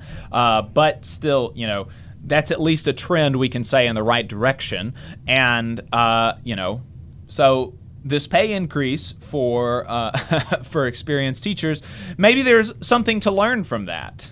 Absolutely. I mean, and I think, there's 2 facets to this. There's the base pay rate increase of 4%, and then there's the adjustments of the salary schedule itself, especially adding additional steps for years of experience. And the salary schedule for teachers has long been full of issues where sometimes it doesn't even make sense how you go from one step to another, and you'll see almost no pay raise, and yet other steps will be much more significant. So it was really uneven, and as addressed here with this new schedule, in the past it had very little incentive to stay past, say year 25. I believe year 27 was where it topped out.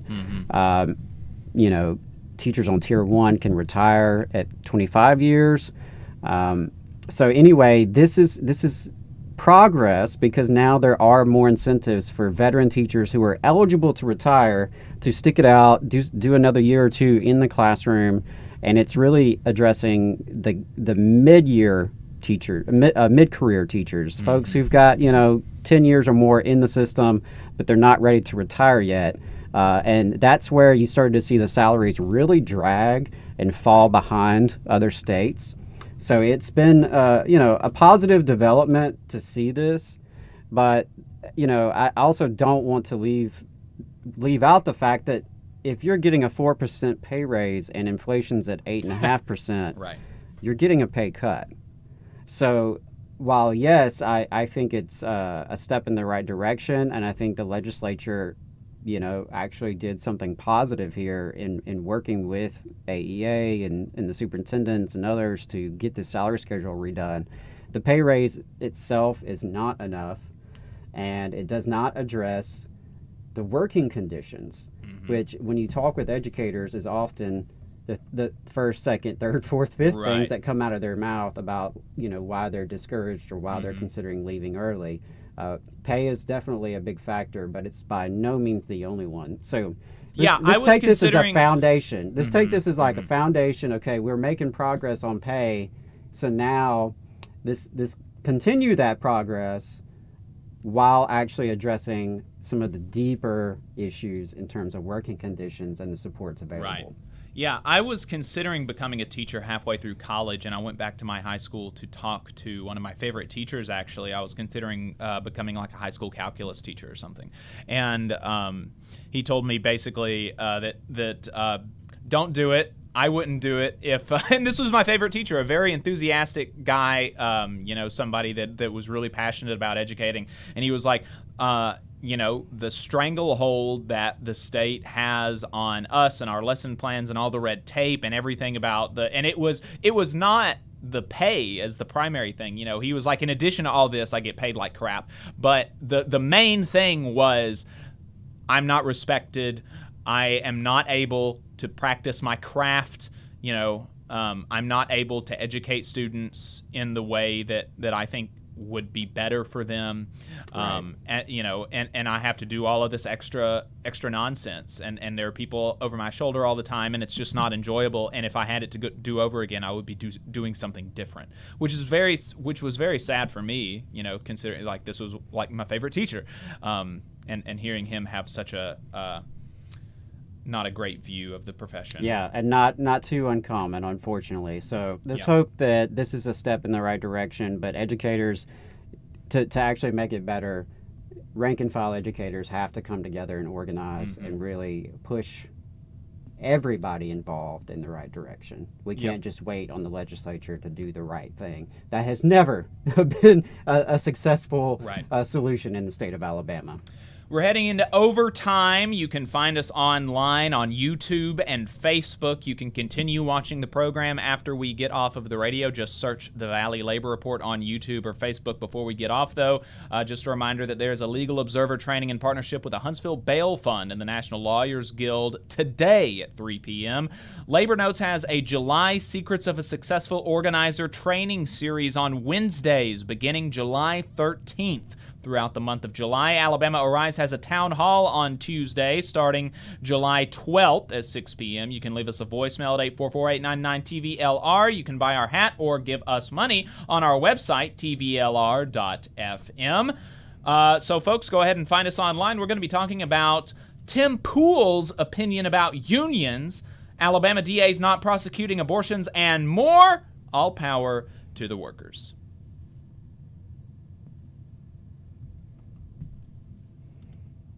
All right, folks. We got rid of the people on the radio. Howdy. Thanks for tuning in. Thanks for staying with us. We've got a great Absolutely. overtime lined up for you. Adam is going to go ahead and open up the phone lines.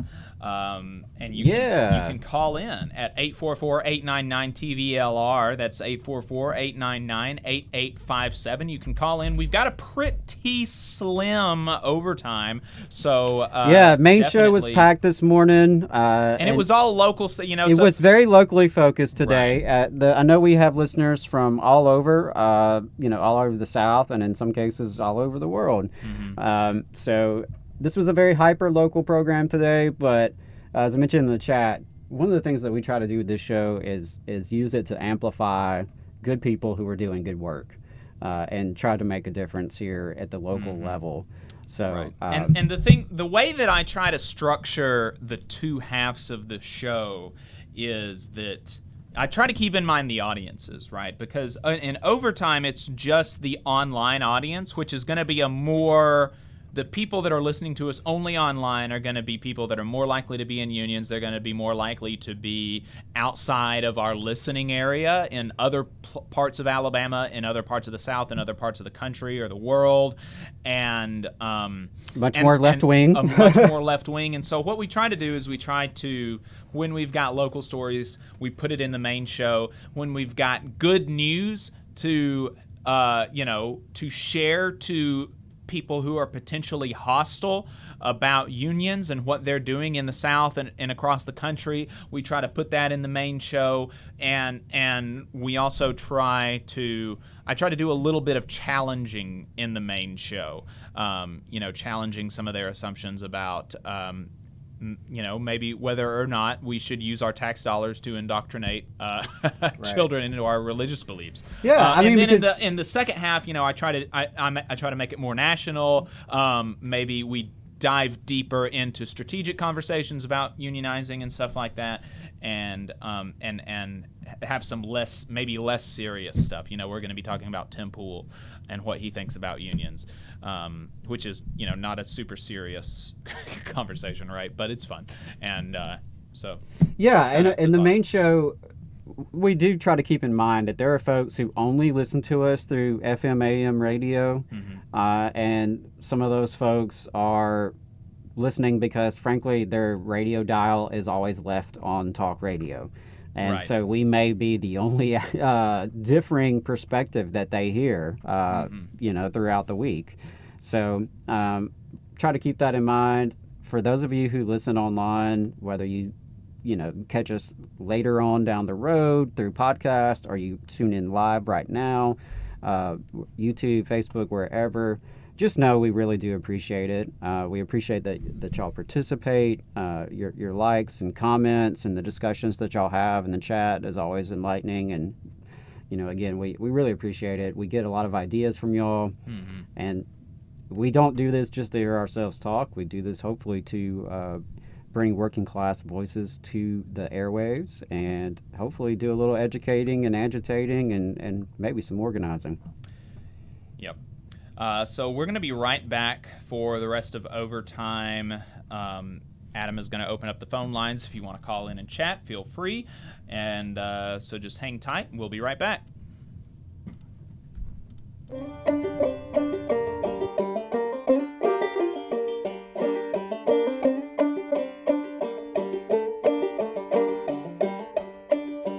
Come on, you poor workers, good news to you I'll tell.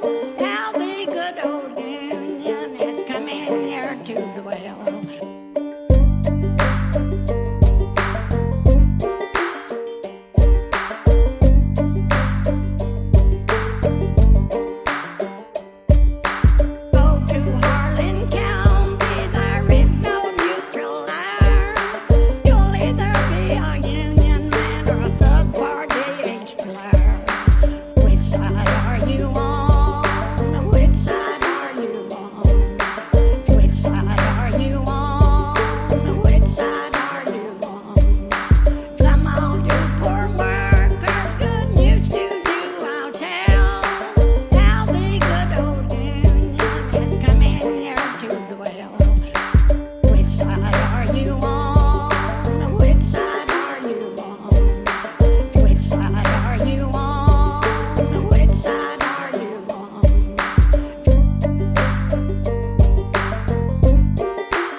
Labor Report. My name is Jacob Morrison. My co-host is Adam Keller, and you are listening to Overtime, the second half of the program, where we go a little bit more into some national stuff, some less serious stuff, some more diving deeper into strategy discussions and stuff like that. And here's a story that I've been wanting to put in the main show for a while.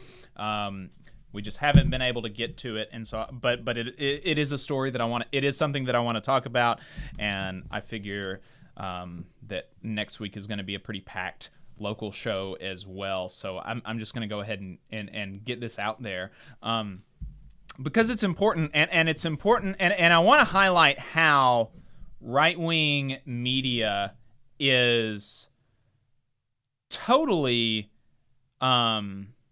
just totally hypocritical in the way that they present these things. And so, as we all know, Roe v. Wade has been overturned, criminalizing abortion in the state of Alabama because of our trigger law, making it now the policy of the state that a minority of our citizens get to enforce their religious views on the bodies of all citizens, even up to the point of mandating at the point of a gun, as small government weirdos like to say, that a child carry the pregnancy of their father's rape to term. That's how far they're willing to go to push their religious beliefs on the rest of us. That's the policy. That is the official policy of the state of Alabama. And as politicians have been pressed on this, they have... Lieutenant Governor Will Ainsworth has said he supports the law that is on the books. The sponsor of the original legislation said that she's, quote, just listening right now.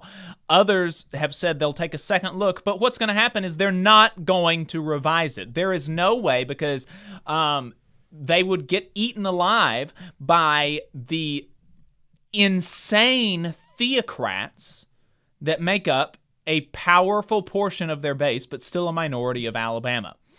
And just think about what that means about who is running the party, the Republican Party, that to loosen up the law, just that you have a symbolic exception for rape and incest, that just that you would be thrown to the wolves, and people are scared to do it.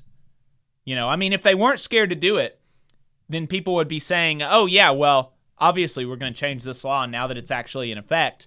But the reason that they're not saying that, the reason that they are either saying I support the law as it is, or I'm just listening, or we need to take a second look at it, is because they're scared. They are scared that if they say, I don't think a 10-year-old should have to carry their uncle's rape pregnancy to term, that they would get primaried by somebody even more crazy.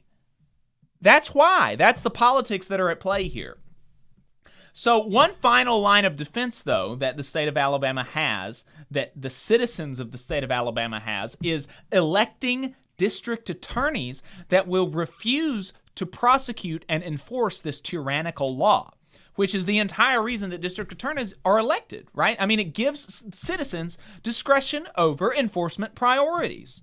Of course, that defense is not foolproof. A state attorney general could pick up where a DA leaves the case on the ground. I believe that's the case, but nevertheless, that's the purpose of a district attorney. Otherwise, district attorneys would simply be unelected civil service positions. You know, I mean, a Social Security agency computer worker, they don't have discretion over enforcement priorities, and thus they're not elected. They're just civil service positions, and they just do the law as it's written. But district attorneys are elected so that we can have a say over how our laws are enforced. And that is exactly what Jefferson County District Attorney Danny Carr has rightfully pledged he would do, and what the Mobile County District Attorney Moshe Donald has hinted at. And this has sent some theocrats into a tizzy, and instead of arguing against this position, and trying to get a theocrat district attorney into these positions that will prosecute, according to the law, a 12-year-old child who doesn't want to carry her uncle's rape pregnancy to term. They're just lying to you. They're just lying to you. Matt Clark wrote for propaganda outlet 1819 News, who interviewed a flat earth, pro-military coup candidate for governor, without mentioning that, who right before the crypto crash, where working people who were scammed into putting inordinate sums of money into Bitcoin lost thousands of dollars, upwards of 50% of the value that they invested. Right before that, they allowed a scam artist and CEO or something of Crypto Y'all, which is a Southern crypto education nonprofit, to try to get gullible folks to buy in so he could make a profit. That's who 1819 News is. Matt Clark, and just one more thing. Where do they find these people? Matt Clark, who the hell is this guy? Matt Clark. I know that the people that fund these places, like 1819 News, have basically unlimited resources, but you would think they would want to diversify somehow, instead of hiring dozens of random conservative white guys to say the same thing in columns and on radio microphones over and over and over and over. And I'm not talking about diversity in terms of, black or white or gay or straight. I'm talking about media diversity, because you would just think that there would be a different, the position of angry conservative guy on the radio and angry conservative guy in opinion column in the state of Alabama is well covered. The bases are covered. Let's try something else. That's all I'm saying. Anyways, Matt Clark had this to say in propaganda outlet 1819 News. Quote, district attorneys literally have one job: protecting innocent people by prosecuting criminals. As the popular saying goes, you had one job. Seriously, it's what you were elected to do. So what's the problem? Now, he does make one concession to reality. He said it is well settled that prosecutors do have some discretion on how they handle cases, and they can even decline to prosecute people sometimes. And so there you go. That's the whole thing. And so why does the article not end? Well, this is why it doesn't end. He crafts a very narrow view of what discretion district attorneys have. Quote, there are two factors that go into a legitimate decision. Who is defining legitimate here? There are two factors that go into a legitimate decision by a prosecutor not to prosecute. First, if the law is unclear, the prosecutor necessarily has to use his discretion on how to proceed. That leaves one other factor that really gets to the heart of the matter. A prosecutor can decline to prosecute when doing so would be fundamentally unjust. And now, I don't know where he gets these two restrictions on the discretion. I don't know where he's pulling this from, if this is something that's written in his Bible or something that is actually in the Alabama Code. But let's take them at face value and just say that these are legitimate barriers on the use of discretion by district attorneys. It's obviously fundamentally unjust, and this is the view of the district attorney. It is fundamentally unjust to impose the religious views of a minority, even if it's a majority, but it is a minority of people, on others, which is exactly what the revocation of abortion rights does, in which he cannot even hide in his argument for this position. He cannot hide that this is religiously motivated. Quote, from his article, God has told us in writing, you shall not murder. It is such an obvious truth that civilizations across the globe for millennia have all been able to agree that murder is wrong. There is nothing more unjust than the mass murder of innocent people, which is exactly what Carr wants to protect. End quote. He cannot argue for the right to abortion to be stripped from people without his religion, because that's the crux of the thing. That is the crux of the thing. There is no legitimate, there's nothing legitimate that you can say to support forcing birth on people without your religion. That's all it is. And it doesn't matter what your religion says. You can't impose that on other people. Well, you can. It's just that you shouldn't. You shouldn't. You shouldn't, and it's a shame that we're moving backwards in that respect. Very, very bad. Very bad. But, on the discretion, like this exposes the lie, right? You, listener, you, viewer, should call up. Here's the challenge that proves his lie. Call up your local district attorney and ask them how much time and money is dedicated to combating wage theft. Ask him that.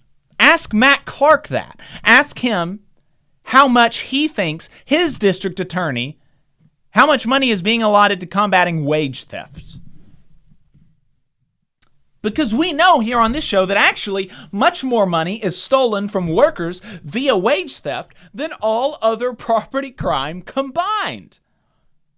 Look it up. And yet, most district attorneys, including, I would hazard a guess, Danny Carr, most district attorneys dedicate $0 to solving this massive criminal redistribution of wealth from working people to the rich. And here's just some numbers for you from the Economic Policy Institute showing that wage theft is a much bigger problem than robbery. It's roughly triple the amount. Yeah, I've got a graphic up. Pull that up. Well, graphic's not up for some reason. That's why I was kind of going over it a little bit. Oh, yeah. Okay. So, yeah, according to the Economic Policy Institute, now this is from a few years ago, so I'm sure the data has changed a little bit, but probably only gotten worse, I would imagine. Right. But there was about $933 million in wage theft compared to about $341 million in robberies. So, again, we're talking about 3 times as much money is stolen via wage theft than your run-of-the-mill robberies that folks, want you to panic over. Right, exactly.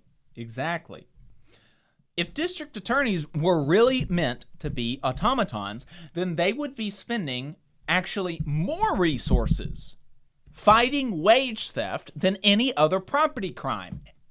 Wage theft under his definitions. Wage theft is totally clear in the law. Workers are owed what they are promised, and it is not unjust to enforce that law. Nobody would argue that it is unclear whether or not workers are owed what they are promised.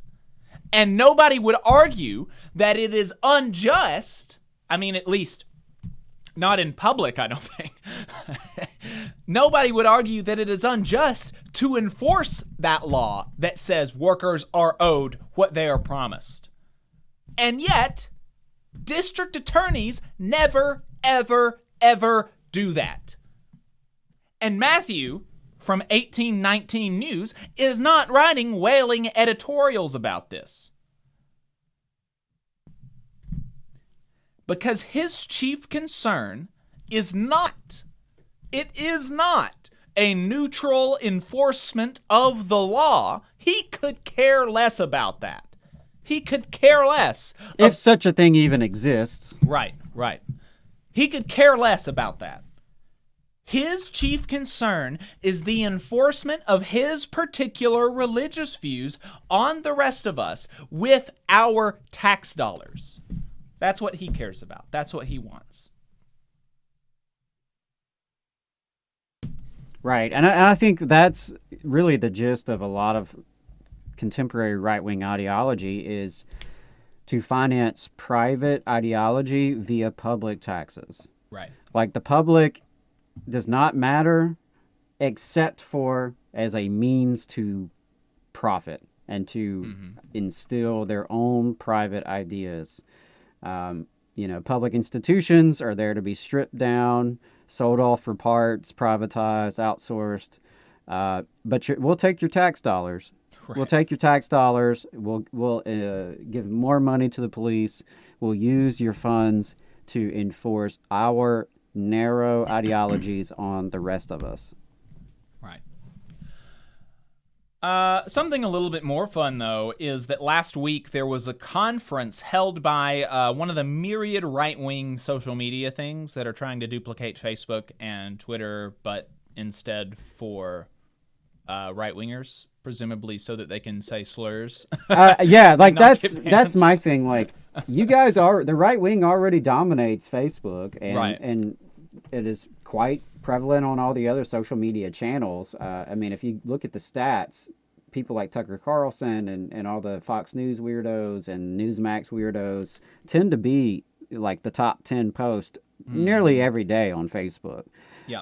And that kind of reflects the demographics in terms of age and who uses Facebook. So, yeah, I mean, I know you were just joking, but honestly, that seems to be the real motivation here. Oh, no, I mean, I wasn't joking. I think that is the primary motivation for these places like Parler and Gab and Minds. They just want to be able to say slurs without consequence.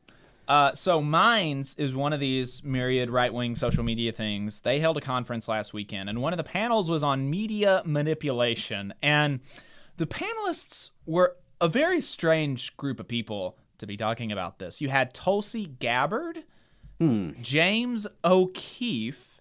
Is that the Veritas project person? It is. Oh, what a creep. Tim Pool and Ben Burgess. So very, very eclectic panel, this. And now I'm not too interested in the main subject of the panel, but over the course of the conversation, unions come up. And the clear takeaway is, surprise, surprise, that Tim Pool does not understand unions. And unfortunately, though, even Ben Burgess, I think he kind of perpetuates a view of unions and unionism that is not the most helpful, even if his intentions are good. So what started the conversation is a dispute that Ben has with James O'Keefe. If you want to learn more about that, you can go watch the full panel. It is, if nothing else, entertaining. But Ben prefaces a discussion about the dispute with a defense of unions based around free speech, which I think is good. Because clearly the real free speech issue in this country is in the workplace, and it's not on Twitter. Right.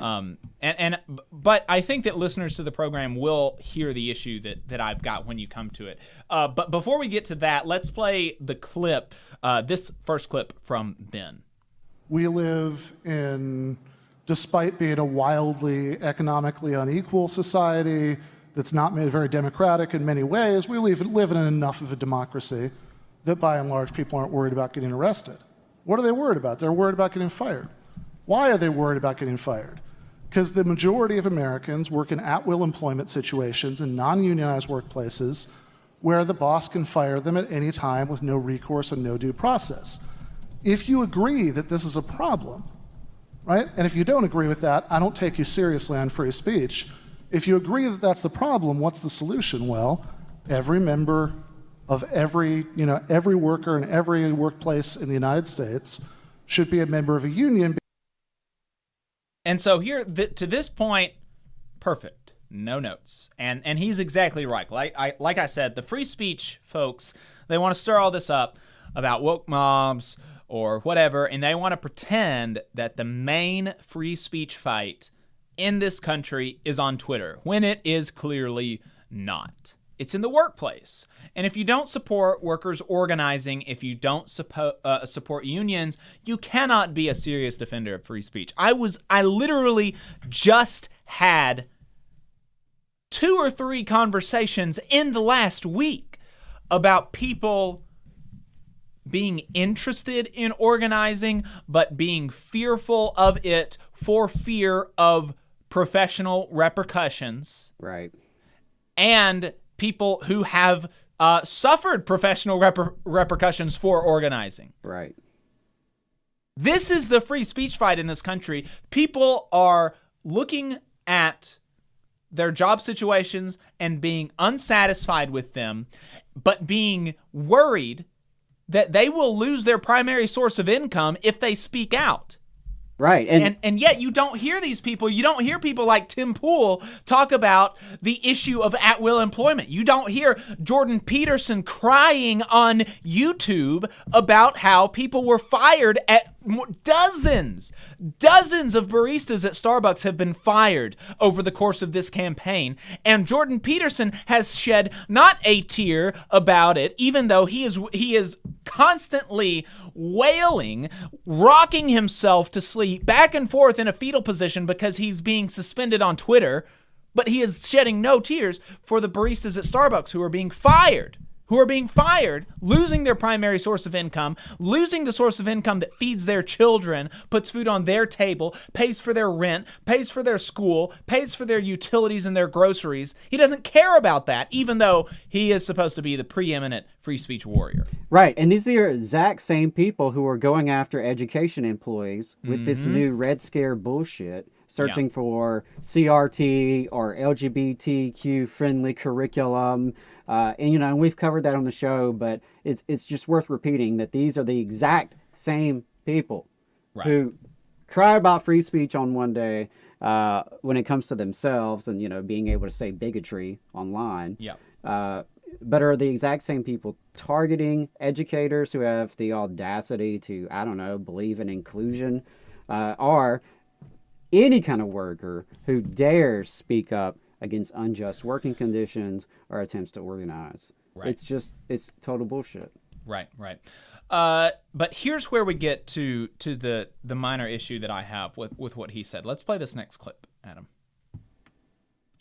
If you agree that that's the problem, what's the solution? Well, every member of every worker in every workplace in the United States should be a member of a union, because when you're a member of a union, you actually have due process. You actually have an organization that will represent you when you're accused of wrongdoing, the same way that a lawyer will represent you when you are accused of wrongdoing in the criminal justice system. Have you ever been in a union? So people aren't going to be afraid of getting arbitrarily fired.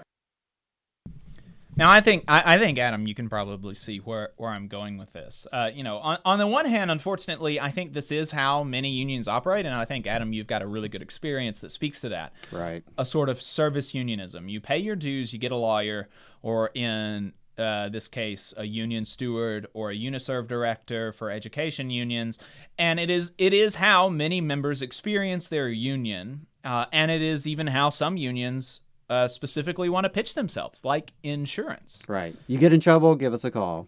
Yeah, but this is obfuscating and disempowering. This advocacy for unions, this definition of unionism is obfuscating and disempowering. It is obfuscating because even in situations where unions function in this way, in situations where unions function in an insurance or lawyer defense type model, it does not explain why they are able to provide the services that they do, which is the members, who are the union, right? You have an at-will job and bring in some outside third party with no basis in the workplace and try to have them represent you in disciplinary hearings. What's going to happen? You're going to get laughed out of the shop, right? Because there is no power there. There's no power there where you don't have a union. The only reason that you are able to have representation or service in this way comes from a union contract, which you will only get good articles and provisions in there from power on the shop floor, from having a strong membership base that the boss, or in the case of teachers, the politicians, are scared of. Right? It doesn't come. The power does not come from having a public defense type Uniserv director or a union steward. That's not where the power comes from. The power comes from the membership, the strong majority of workers, or at least a strong minority or plurality of workers being in the same organization to such an extent that the boss or the politician is fearful of production being slowed or stopped by virtue of them not meeting their demands. Right. I mean, and then the only way there's resources to even hire these lawyers or other advocates is by coming together and pooling the resources, right? Because individual workers, even if it were a situation where you could theoretically get your own attorney to represent you, right? Which again is few and far between, considering at-will employment is the standard. Mm-hmm. But even in those situations, how many rank-and-file workers can afford to Right. go out and get their own attorney every time something happens at work? How many rank-and-file workers would even know where to go? Right. And then how many attorneys out there can even do that kind of Right. work and would be willing to do that kind of work? So, yeah, it does kind of, it mystifies the Right. whole experience. It mystifies it, and it's disempowering because it posits that the power is not in the hands of the members to shape their union or the conditions of their employment, but rather that the conditions of their employment and the way that their union functions are set, and they pay some third party, the union, to get the best out of those working conditions as possible. And that's disempowering because it's because if you think that the power is not in your hands, in your coworkers' hands, it's just it's disempowering, and it's not true. So, there's, I understand Ben has the heart's in the right place, but I do think it's worth pointing that out that's not where the power comes from, and that is not where and that's not an empowering message to give to union members or potential union members who are thinking about, who are dissatisfied with their working conditions and thinking about organizing. The model that Ben is putting forward here is just it's better than nothing, but and obfuscating and disempowering. Yeah, and we had Rai had a comment in the chat that that Ben probably wouldn't disagree with anything we're saying, and he was tailoring this argument for his audience, full of right-wing libertarian legal nerds. Which absolutely appreciate those comments, because you're exactly right. I think that's what he was trying to do.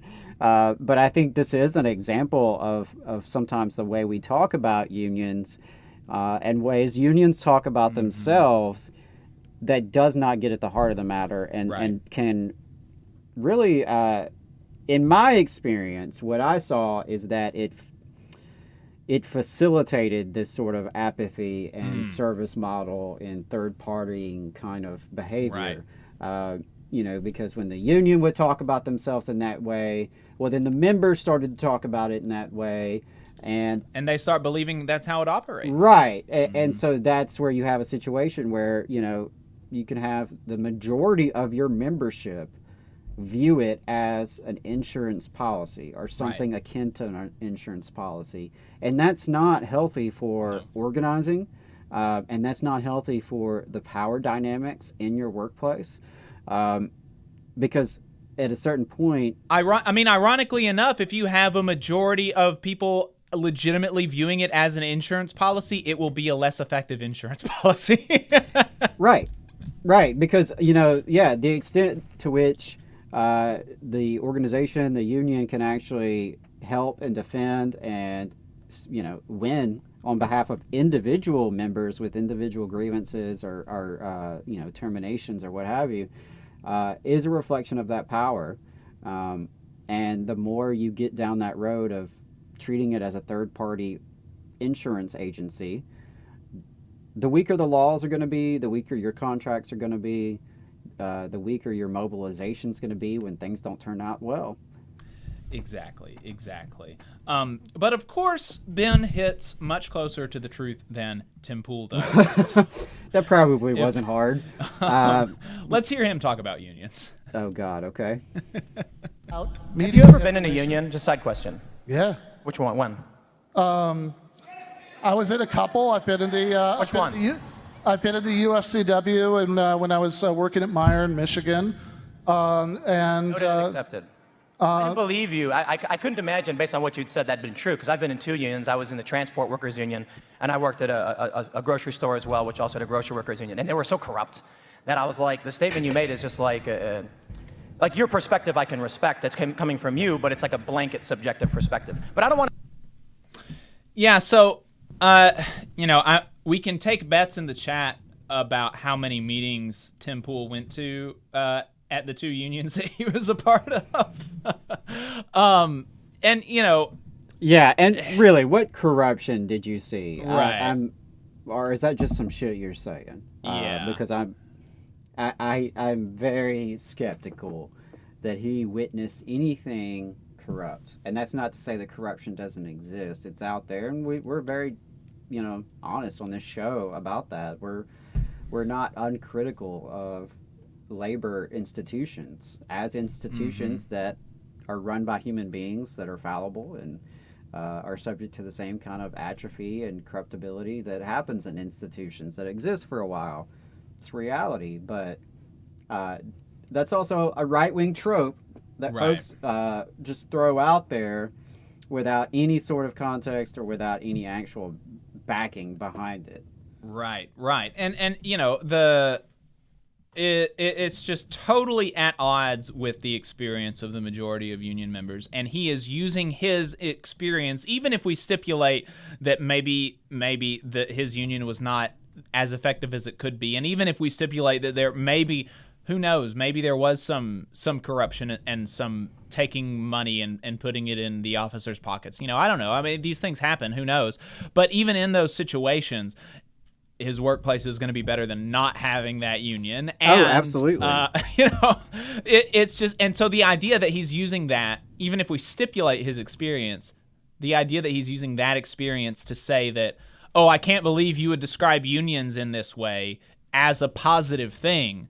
Not taking the issues that we did with it, but Tim was saying that the idea that you would paint unions as a positive thing is crazy to me because of my individual experience, instead of looking at literally any statistics that you can find on unions where union members make more money, they have better health care, they have retirement, which many non-union members do not. They have due process, like Ben was saying, even if it's not for exactly the reason that Ben was saying. And I mean, the list goes on and on. That. He did not exactly. He did not actually address the issue being discussed by Ben, the free speech issue in the workplace, where you can be fired for any reason, for no reason, and your best hope of actually protecting against that is coming together with your coworkers, forming a union or strengthening your union to get those due process protections or just cause protections. Right. Tim doesn't mention that. Right. So where do you stand on at-will employment, Exactly. Mr. Right-Winger? And speaking of just cause and at-will employment, Joe Marshall says in the Facebook chat that a good attorney will not take cases like that because the attorney will explain that the employee, the at-will law. Yes, I have been in meetings with union members and attorneys where essentially that was the meeting. Yeah, like, we you are out of luck, buddy. Right. We hey, you're a longtime dues-paying member. You want to see a lawyer? Okay, we'll get you into a lawyer. And we sit down, and the lawyer calmly explains, you don't have a case. Here's why you don't have a case. Right. Now, the challenge there is to say, what next? Unfortunately, the business union model typically is, well, okay, case closed. Go home, go away. See you later. Call us next time. But there is an alternative, which is to say, okay, we can't fix this in the courts. Is there another way? Right. Could we organize around this? Are there other workers who are experiencing the same issue that brought you to this office today? So that's the challenge, and that's the different ways of looking at it.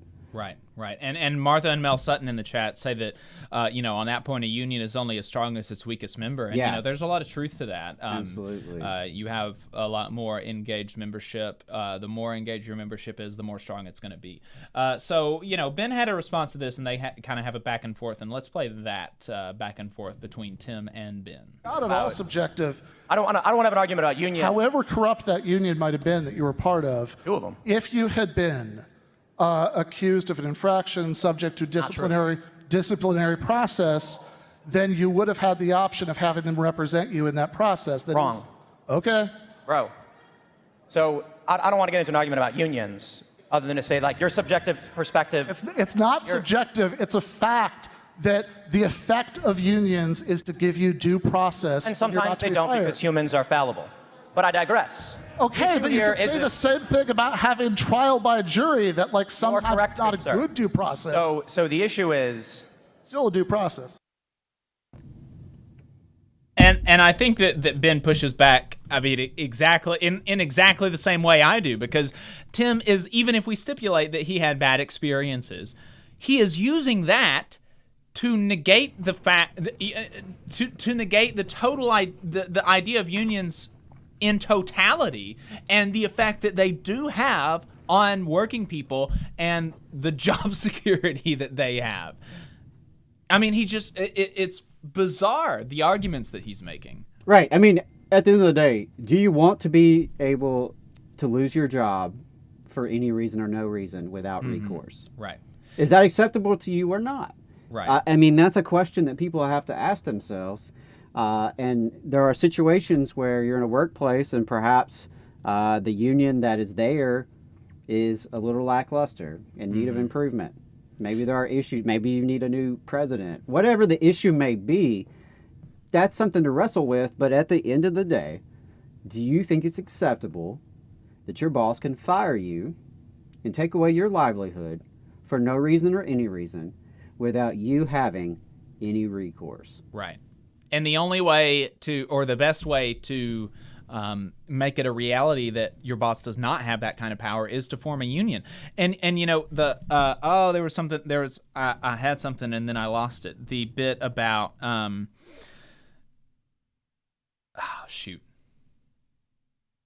sorry to get you off track there, but I mean, to me, that really is the bottom line question. And I feel like if you were to talk to workers on the street, workers in any industry, I don't think it's a big guess here to say that most workers would not be okay with that. Most workers aren't okay with that. Most workers have to be okay with it to a degree. They have to put up with it because that's the situation. That's the reality for most workers in this country. But I don't believe that most workers in this country want it to be that way. Right. Who would?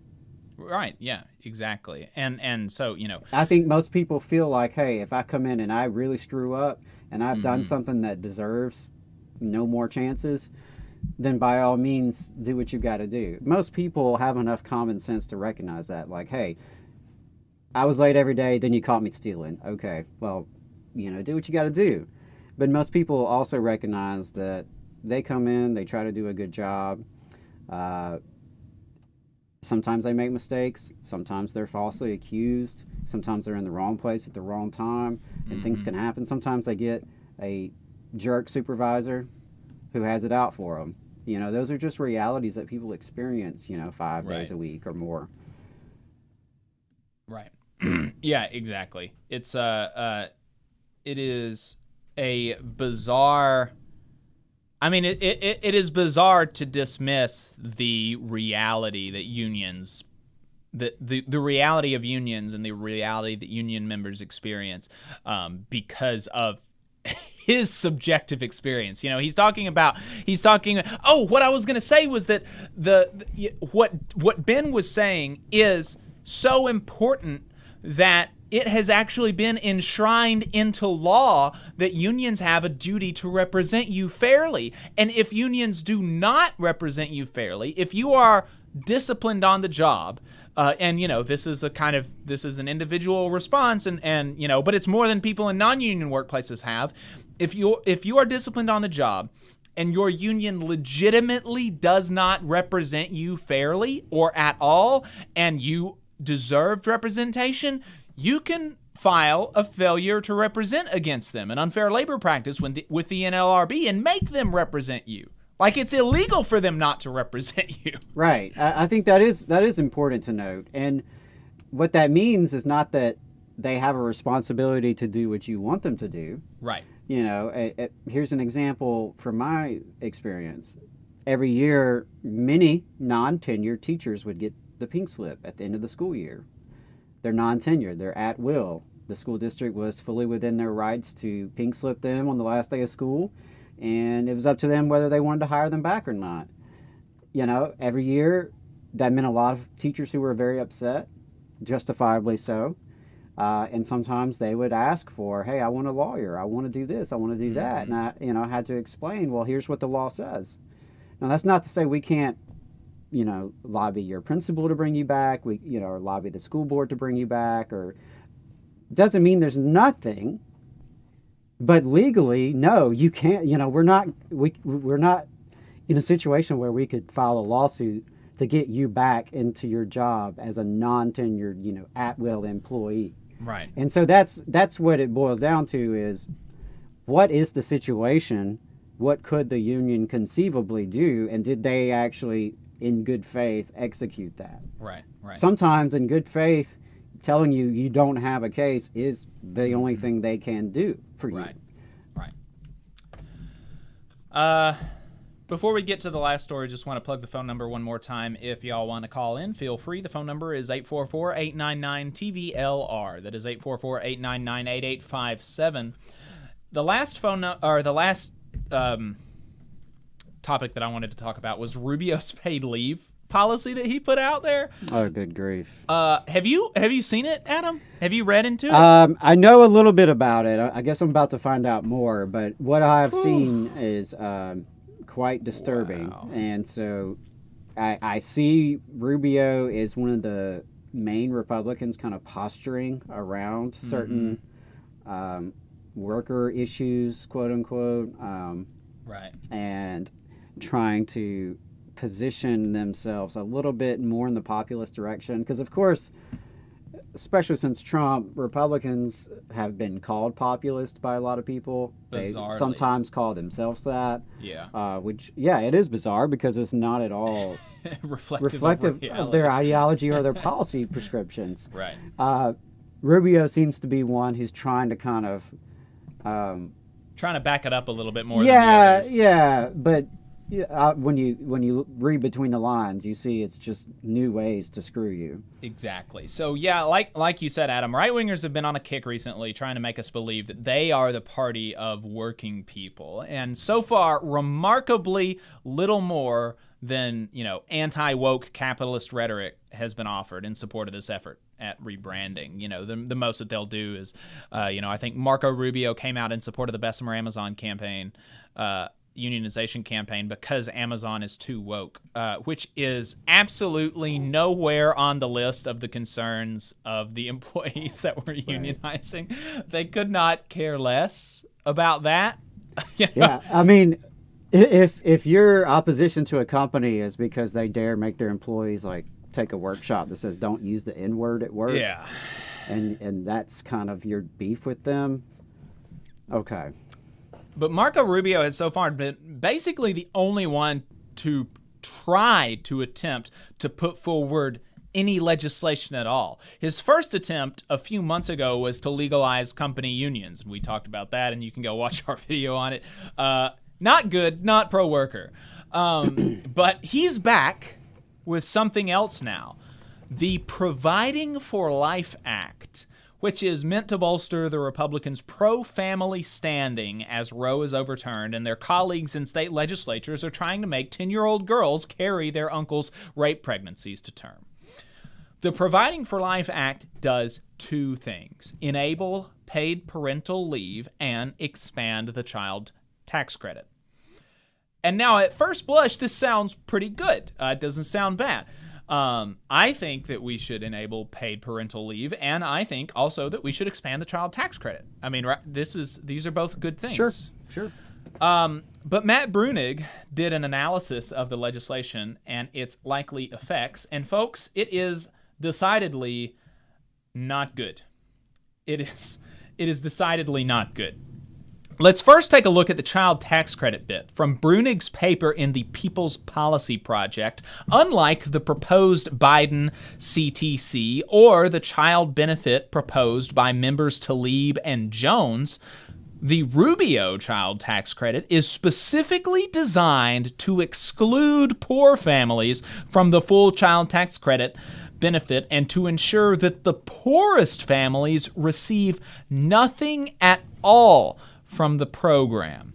Rubio accomplishes this by making his child tax credit phase in based on family income, meaning that the more money you earn, the more child tax credit benefits you receive up to a certain point. Because of this phase in, new parents earning less than $29,412 per year are not eligible for the full $4,500 benefit, and new parents with no earnings are eligible for absolutely nothing. So the more you need it, the less you get. Exactly. And that's kind of a Republican economic policy in a nutshell, isn't it? That is amazing. I mean, wow. Parents who earn nothing, $0 per year, get the least amount possible, which is zero, from this policy. Absolutely insane. But what about, okay, let's go on to the next policy. What about paid parental leave? Surely he can't, surely the worst thing that he can do is just make the paid leave low, right? Surely he can't do something crazy surely there's not a way to actually make it bad. Surely it could just be better, but it's still a step in the right direction. Surely this would not actually be a negative impact on working families. Well, from Matt Brunig's analysis, quote, Rubio's parental leave program provides 3 months of leave benefits for new parents with the catch that any parent that claims them will have to undergo a reduction in their Social Security old age benefits to offset what they received for parental leave. Specifically, the Rubio bill states that a parental leave beneficiary will, at retirement, be required to choose between paying those benefits back by having their Social Security check docked for 60 months or paying those benefits back by having every Social Security benefit check docked until they die. Rubio's parental leave program excludes from eligibility anyone who has worked for less than 2 years. Parents who are still in education or just joined the workforce, which also described many of the people who have abortions, which is the thing that Rubio is ostensibly trying to get at, let's remember. Parents who are still in education or just joined the workforce, which describes many people who have abortions, will get absolutely no money from this program. And finally, in Rubio's bill, when somebody dies before reaching old age, all of the parental benefits they received during their life are deemed overpayments, and the Social Security Administration makes their estate pay them back. Wow. So when a mom or dad tragically dies a few years after having their third kid, the surviving spouse under Rubio's bill will have to send a big fat check to the Social Security Administration. That's family values for you, folks.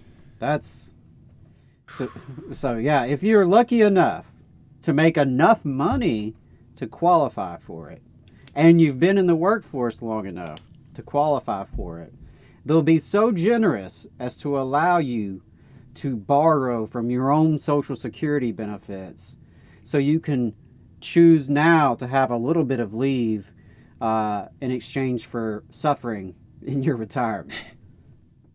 Hoping you live that long. Hoping you live that long, and if not... Because otherwise, your family's screwed. Yeah.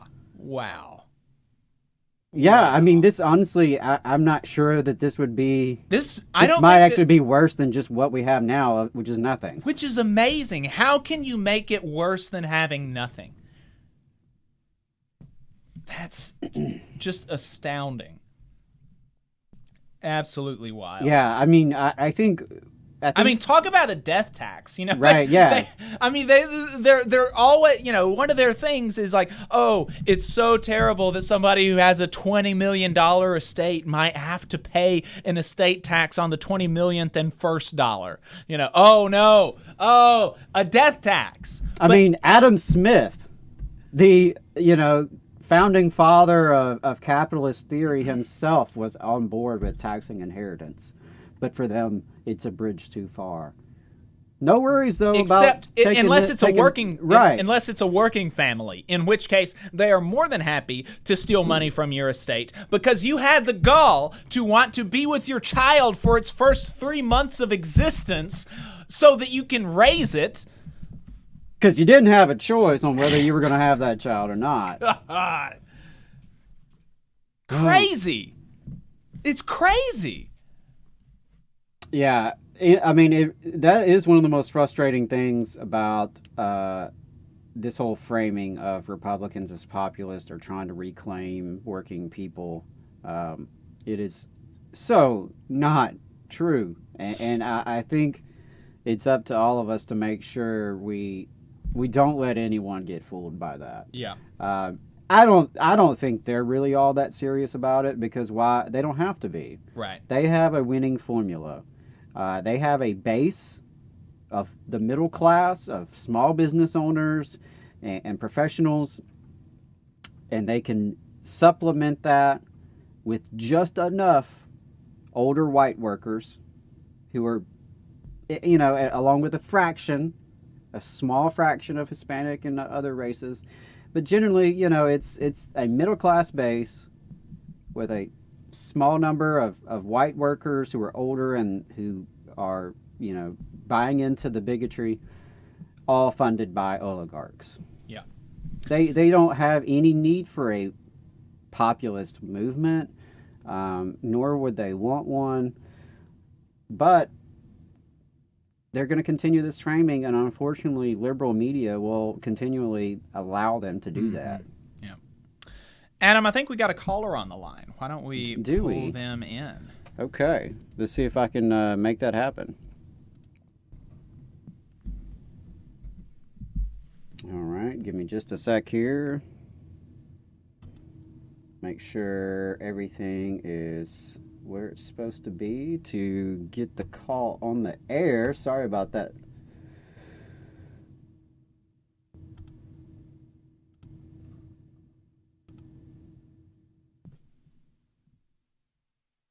All right. I can hear you, but now I hear an echo.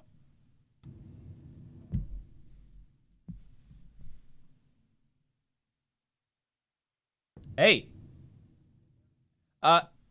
You sound good, but I still hear an echo. I think it's on our end, though. It is. I'll see if I can fix that. Yeah, yeah. What's your name? Where are you calling from?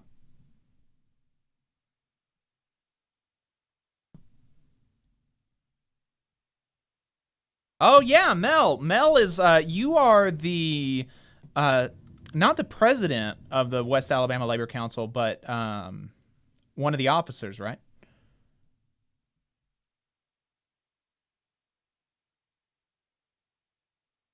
Yes, yes, love those folks. Yeah, well, thanks for calling in.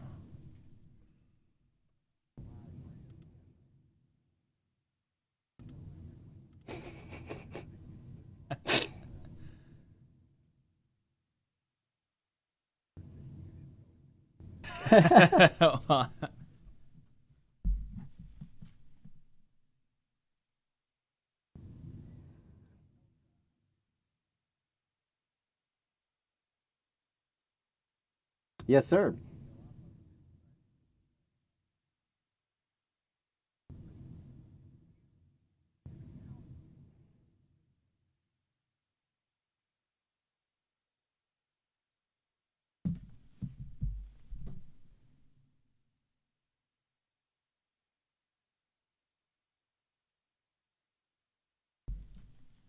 Mm-hmm.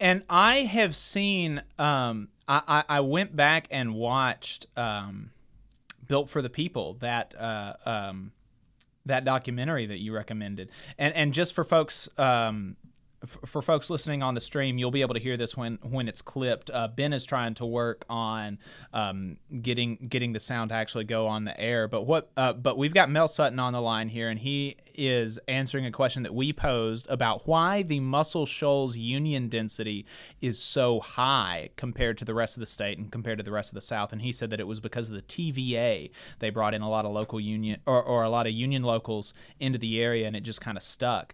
And I heard, I did watch Built for the People, and I really enjoyed it, or I watched at least half of it. And did that talk about some of the union? That talked about some of the union involvement in the TVA, right? Yes, it touched on, the creation of the TVA, and well, it tells the entire story of the Tennessee Valley. But I mean, if they want to watch it, it's a really good documentary, and you need to watch the long version too.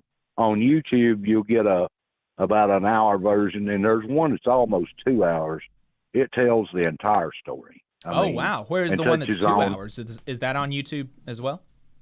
Yeah, it's on YouTube. You have to look at the time down at the bottom right corner, the length.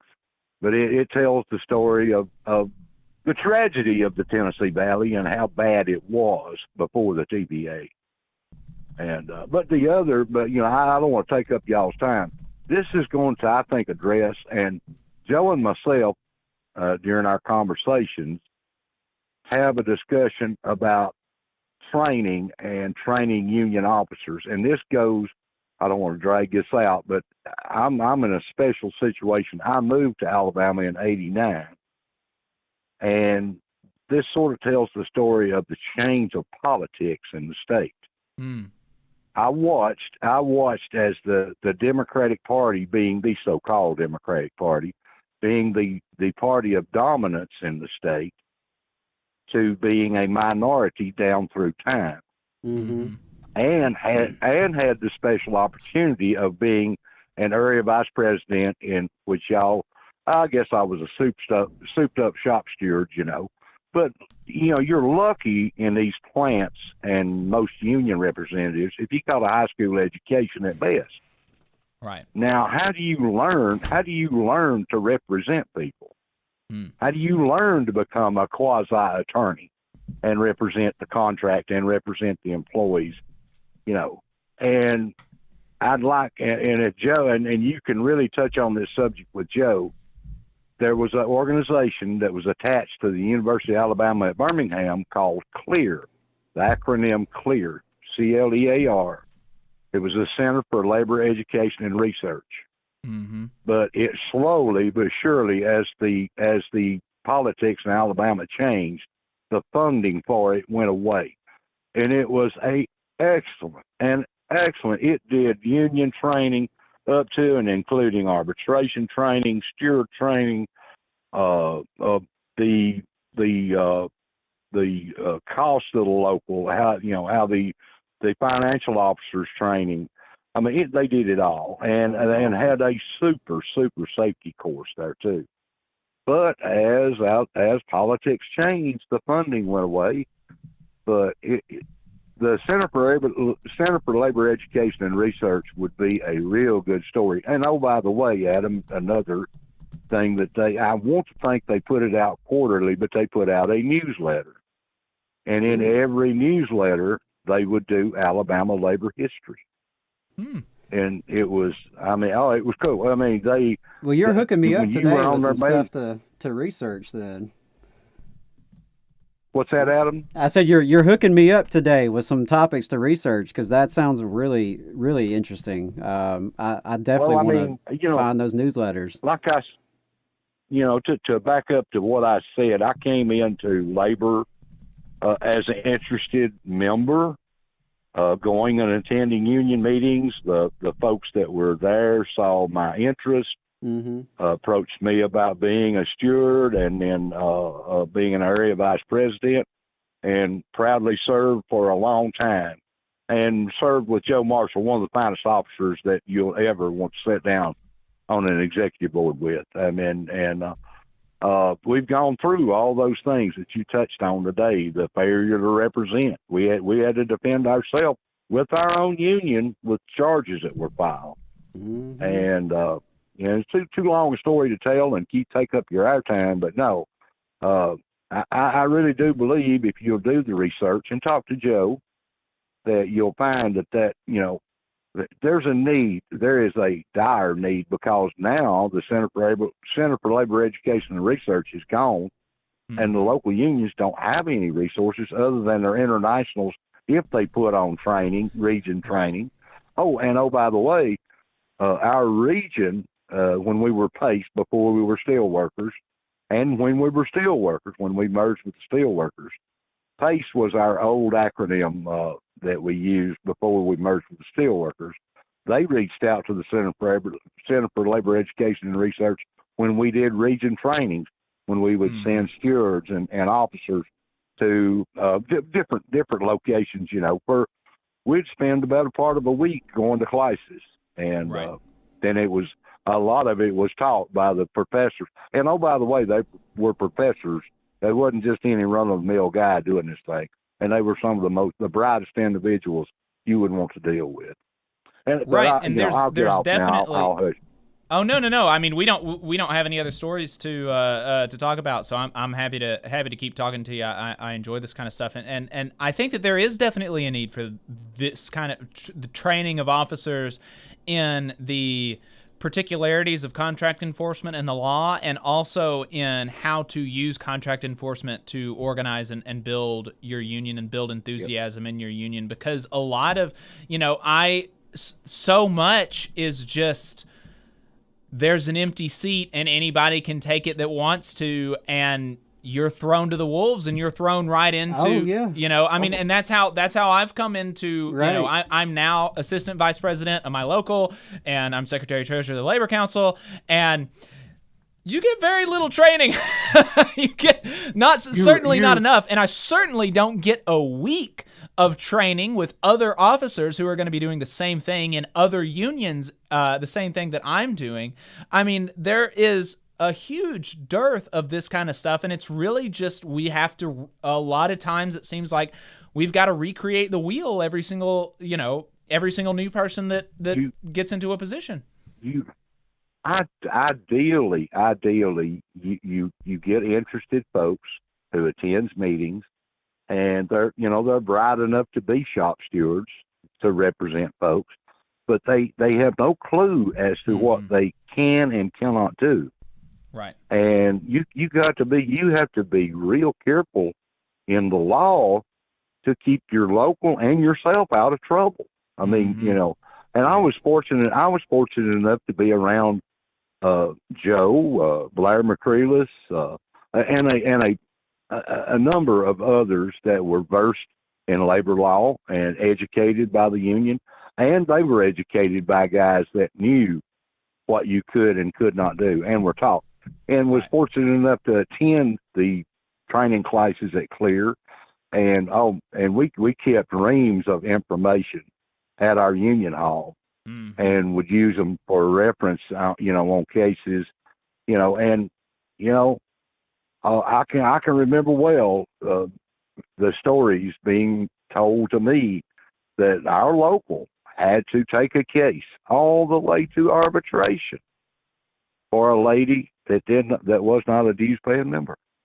Had to take it all the way, and she didn't pay dues because she had a grievance that was legitimate, and once you hear the grievance, and you got to give it its due, and if it's a legitimate grievance, it's all. I mean, this thing could go all the way to arbitration. It did, and our local did take her arbitration all the way. I mean, her case all the way to arbitration, and I mean things like that. I mean, because if you run out there on the ragged edge and you don't know what you're doing, you can get yourself, the grievant, and the local in a lot of trouble. Yeah, you can do more harm than good if you just go out there half-cocked and not prepared. Yeah. And you're so right that, we're all just everyday working class folks. We're not born with a law degree, and we are not born understanding labor law and what makes a strong grievance. And the thing that really points to the efficacy of this training is people like you and Joe, who, if you talk to you and Joe, people like you and Joe specifically for any amount of time, I mean, I don't believe that Joe has a college education, and I don't believe that you do either, but there's not anybody that knows the law better than Joe, certainly, and my talking to you, today and before, it sounds like you've got a really good grasp on the law, at least as good as as any lawyer has about labor law. I know that Joe is listening right now. I know that he's listening. So I'm going to use an old adage that we used among ourselves. I'm going to blow his dress tail up. Okay. Joe Marshall has got a high school education, but he is one of the most well-read individuals. And they study. He is a sponge when it comes to labor and labor law and labor issues. And he lives it and breathes it. And me and him both retired. Right. And I'm on the West Alabama Labor Council because I still want to be involved in labor and labor issues and the tragedy of the Warrior Met situation and the tragedy of all, if there's any issue, any number of issues all over this country. But no, I mean, and like I'll let y'all guys go. But I mean, do some research there. And if you find it interesting enough to do it, but do look for the long version of that TVA story. And it tells an interesting part about the atomic bomb project during World War II in one of the dams that was built. I'll have to look that up. I saw the hour version, but I'll have to look up the 2-hour version. Is it on YouTube as well? You need to. It might not be a complete hour, but it's a real good documentary. But I just wanted to address that with Adam because I think he's into labor and labor history. So yes, and like I said, Joe had mentioned newsletter. Joe had mentioned to me the Center for Labor Education and Research in Alabama, and I think it sounds like that was kind of a national thing that Alabama adopted as well. And so I wonder what you think, how you think would be best. What do you think the options would be for replacing something like that? I mean, because it got state funding as well as union funding. It was a joint project of the state of Alabama. If we could put something together, I'm just shooting from the hip here now, and it might not work out. But if we could do something from the national AFL-CIO and the state AFL-CIO in combination, and put together some kind of training program, and reach out to folks like Joe Marshall, who is educated in things like that, to be resources, on a limited basis, because these officers at these locals, at any number of locations, like I said before, you got a high school education at best, and you probably got a history class and a civics class coming out of high school. Right. Which are taught by football coaches. I mean, that's what's that? And what? Which are taught by football coaches. A lot of the time, yeah.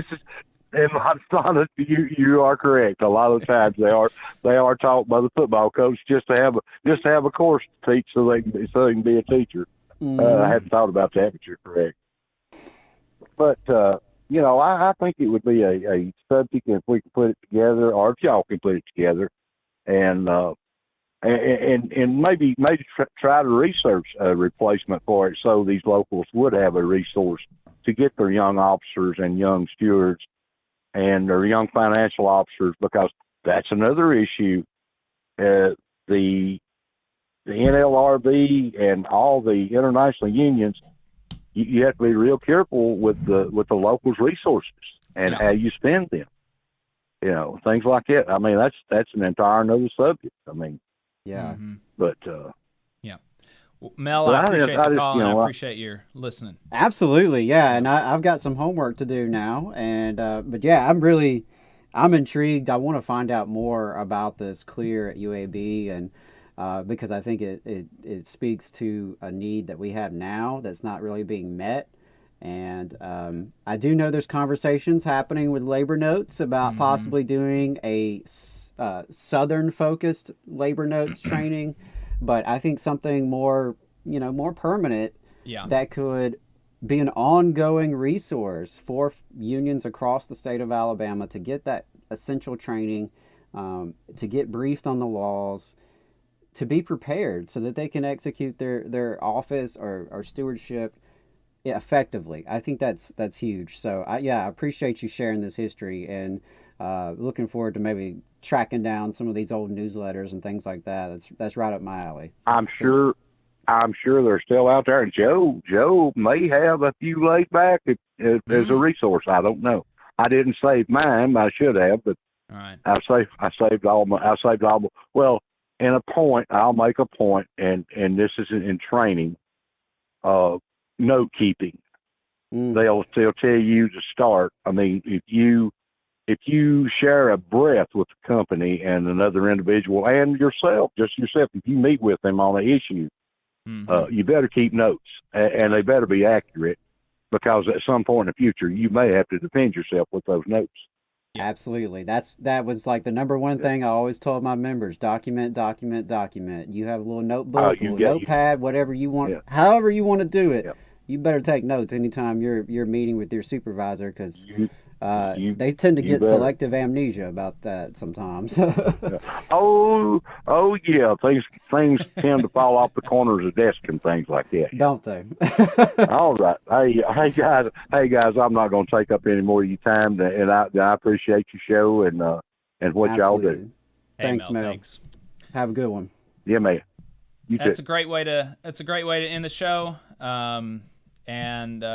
So we had a good one today, had a lot of stuff, and I enjoyed Mel. Love getting that interaction from the audience. Feel free to, listeners, feel free to call in more liberally. We love to see that, love to hear it, and glad folks are listening. So thanks for listening to the show, everybody. Don't forget, check out Love Huntsville Bail Fund. Again, that camp eviction is slated for July 15th. That's Friday.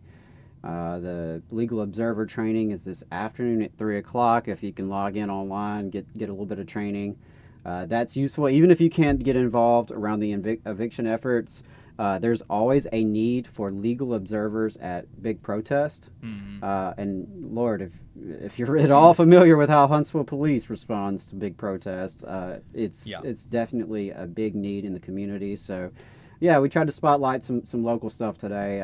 I hope that was not too boring for those of you who are outside of North Alabama. But we really appreciate everybody, wherever you are, however you tune in. We really appreciate it. Yep, you can support the program if you appreciate the work on our website or buy our hat at tvlr.fm. With that, we'll see you next week. Bye, y'all.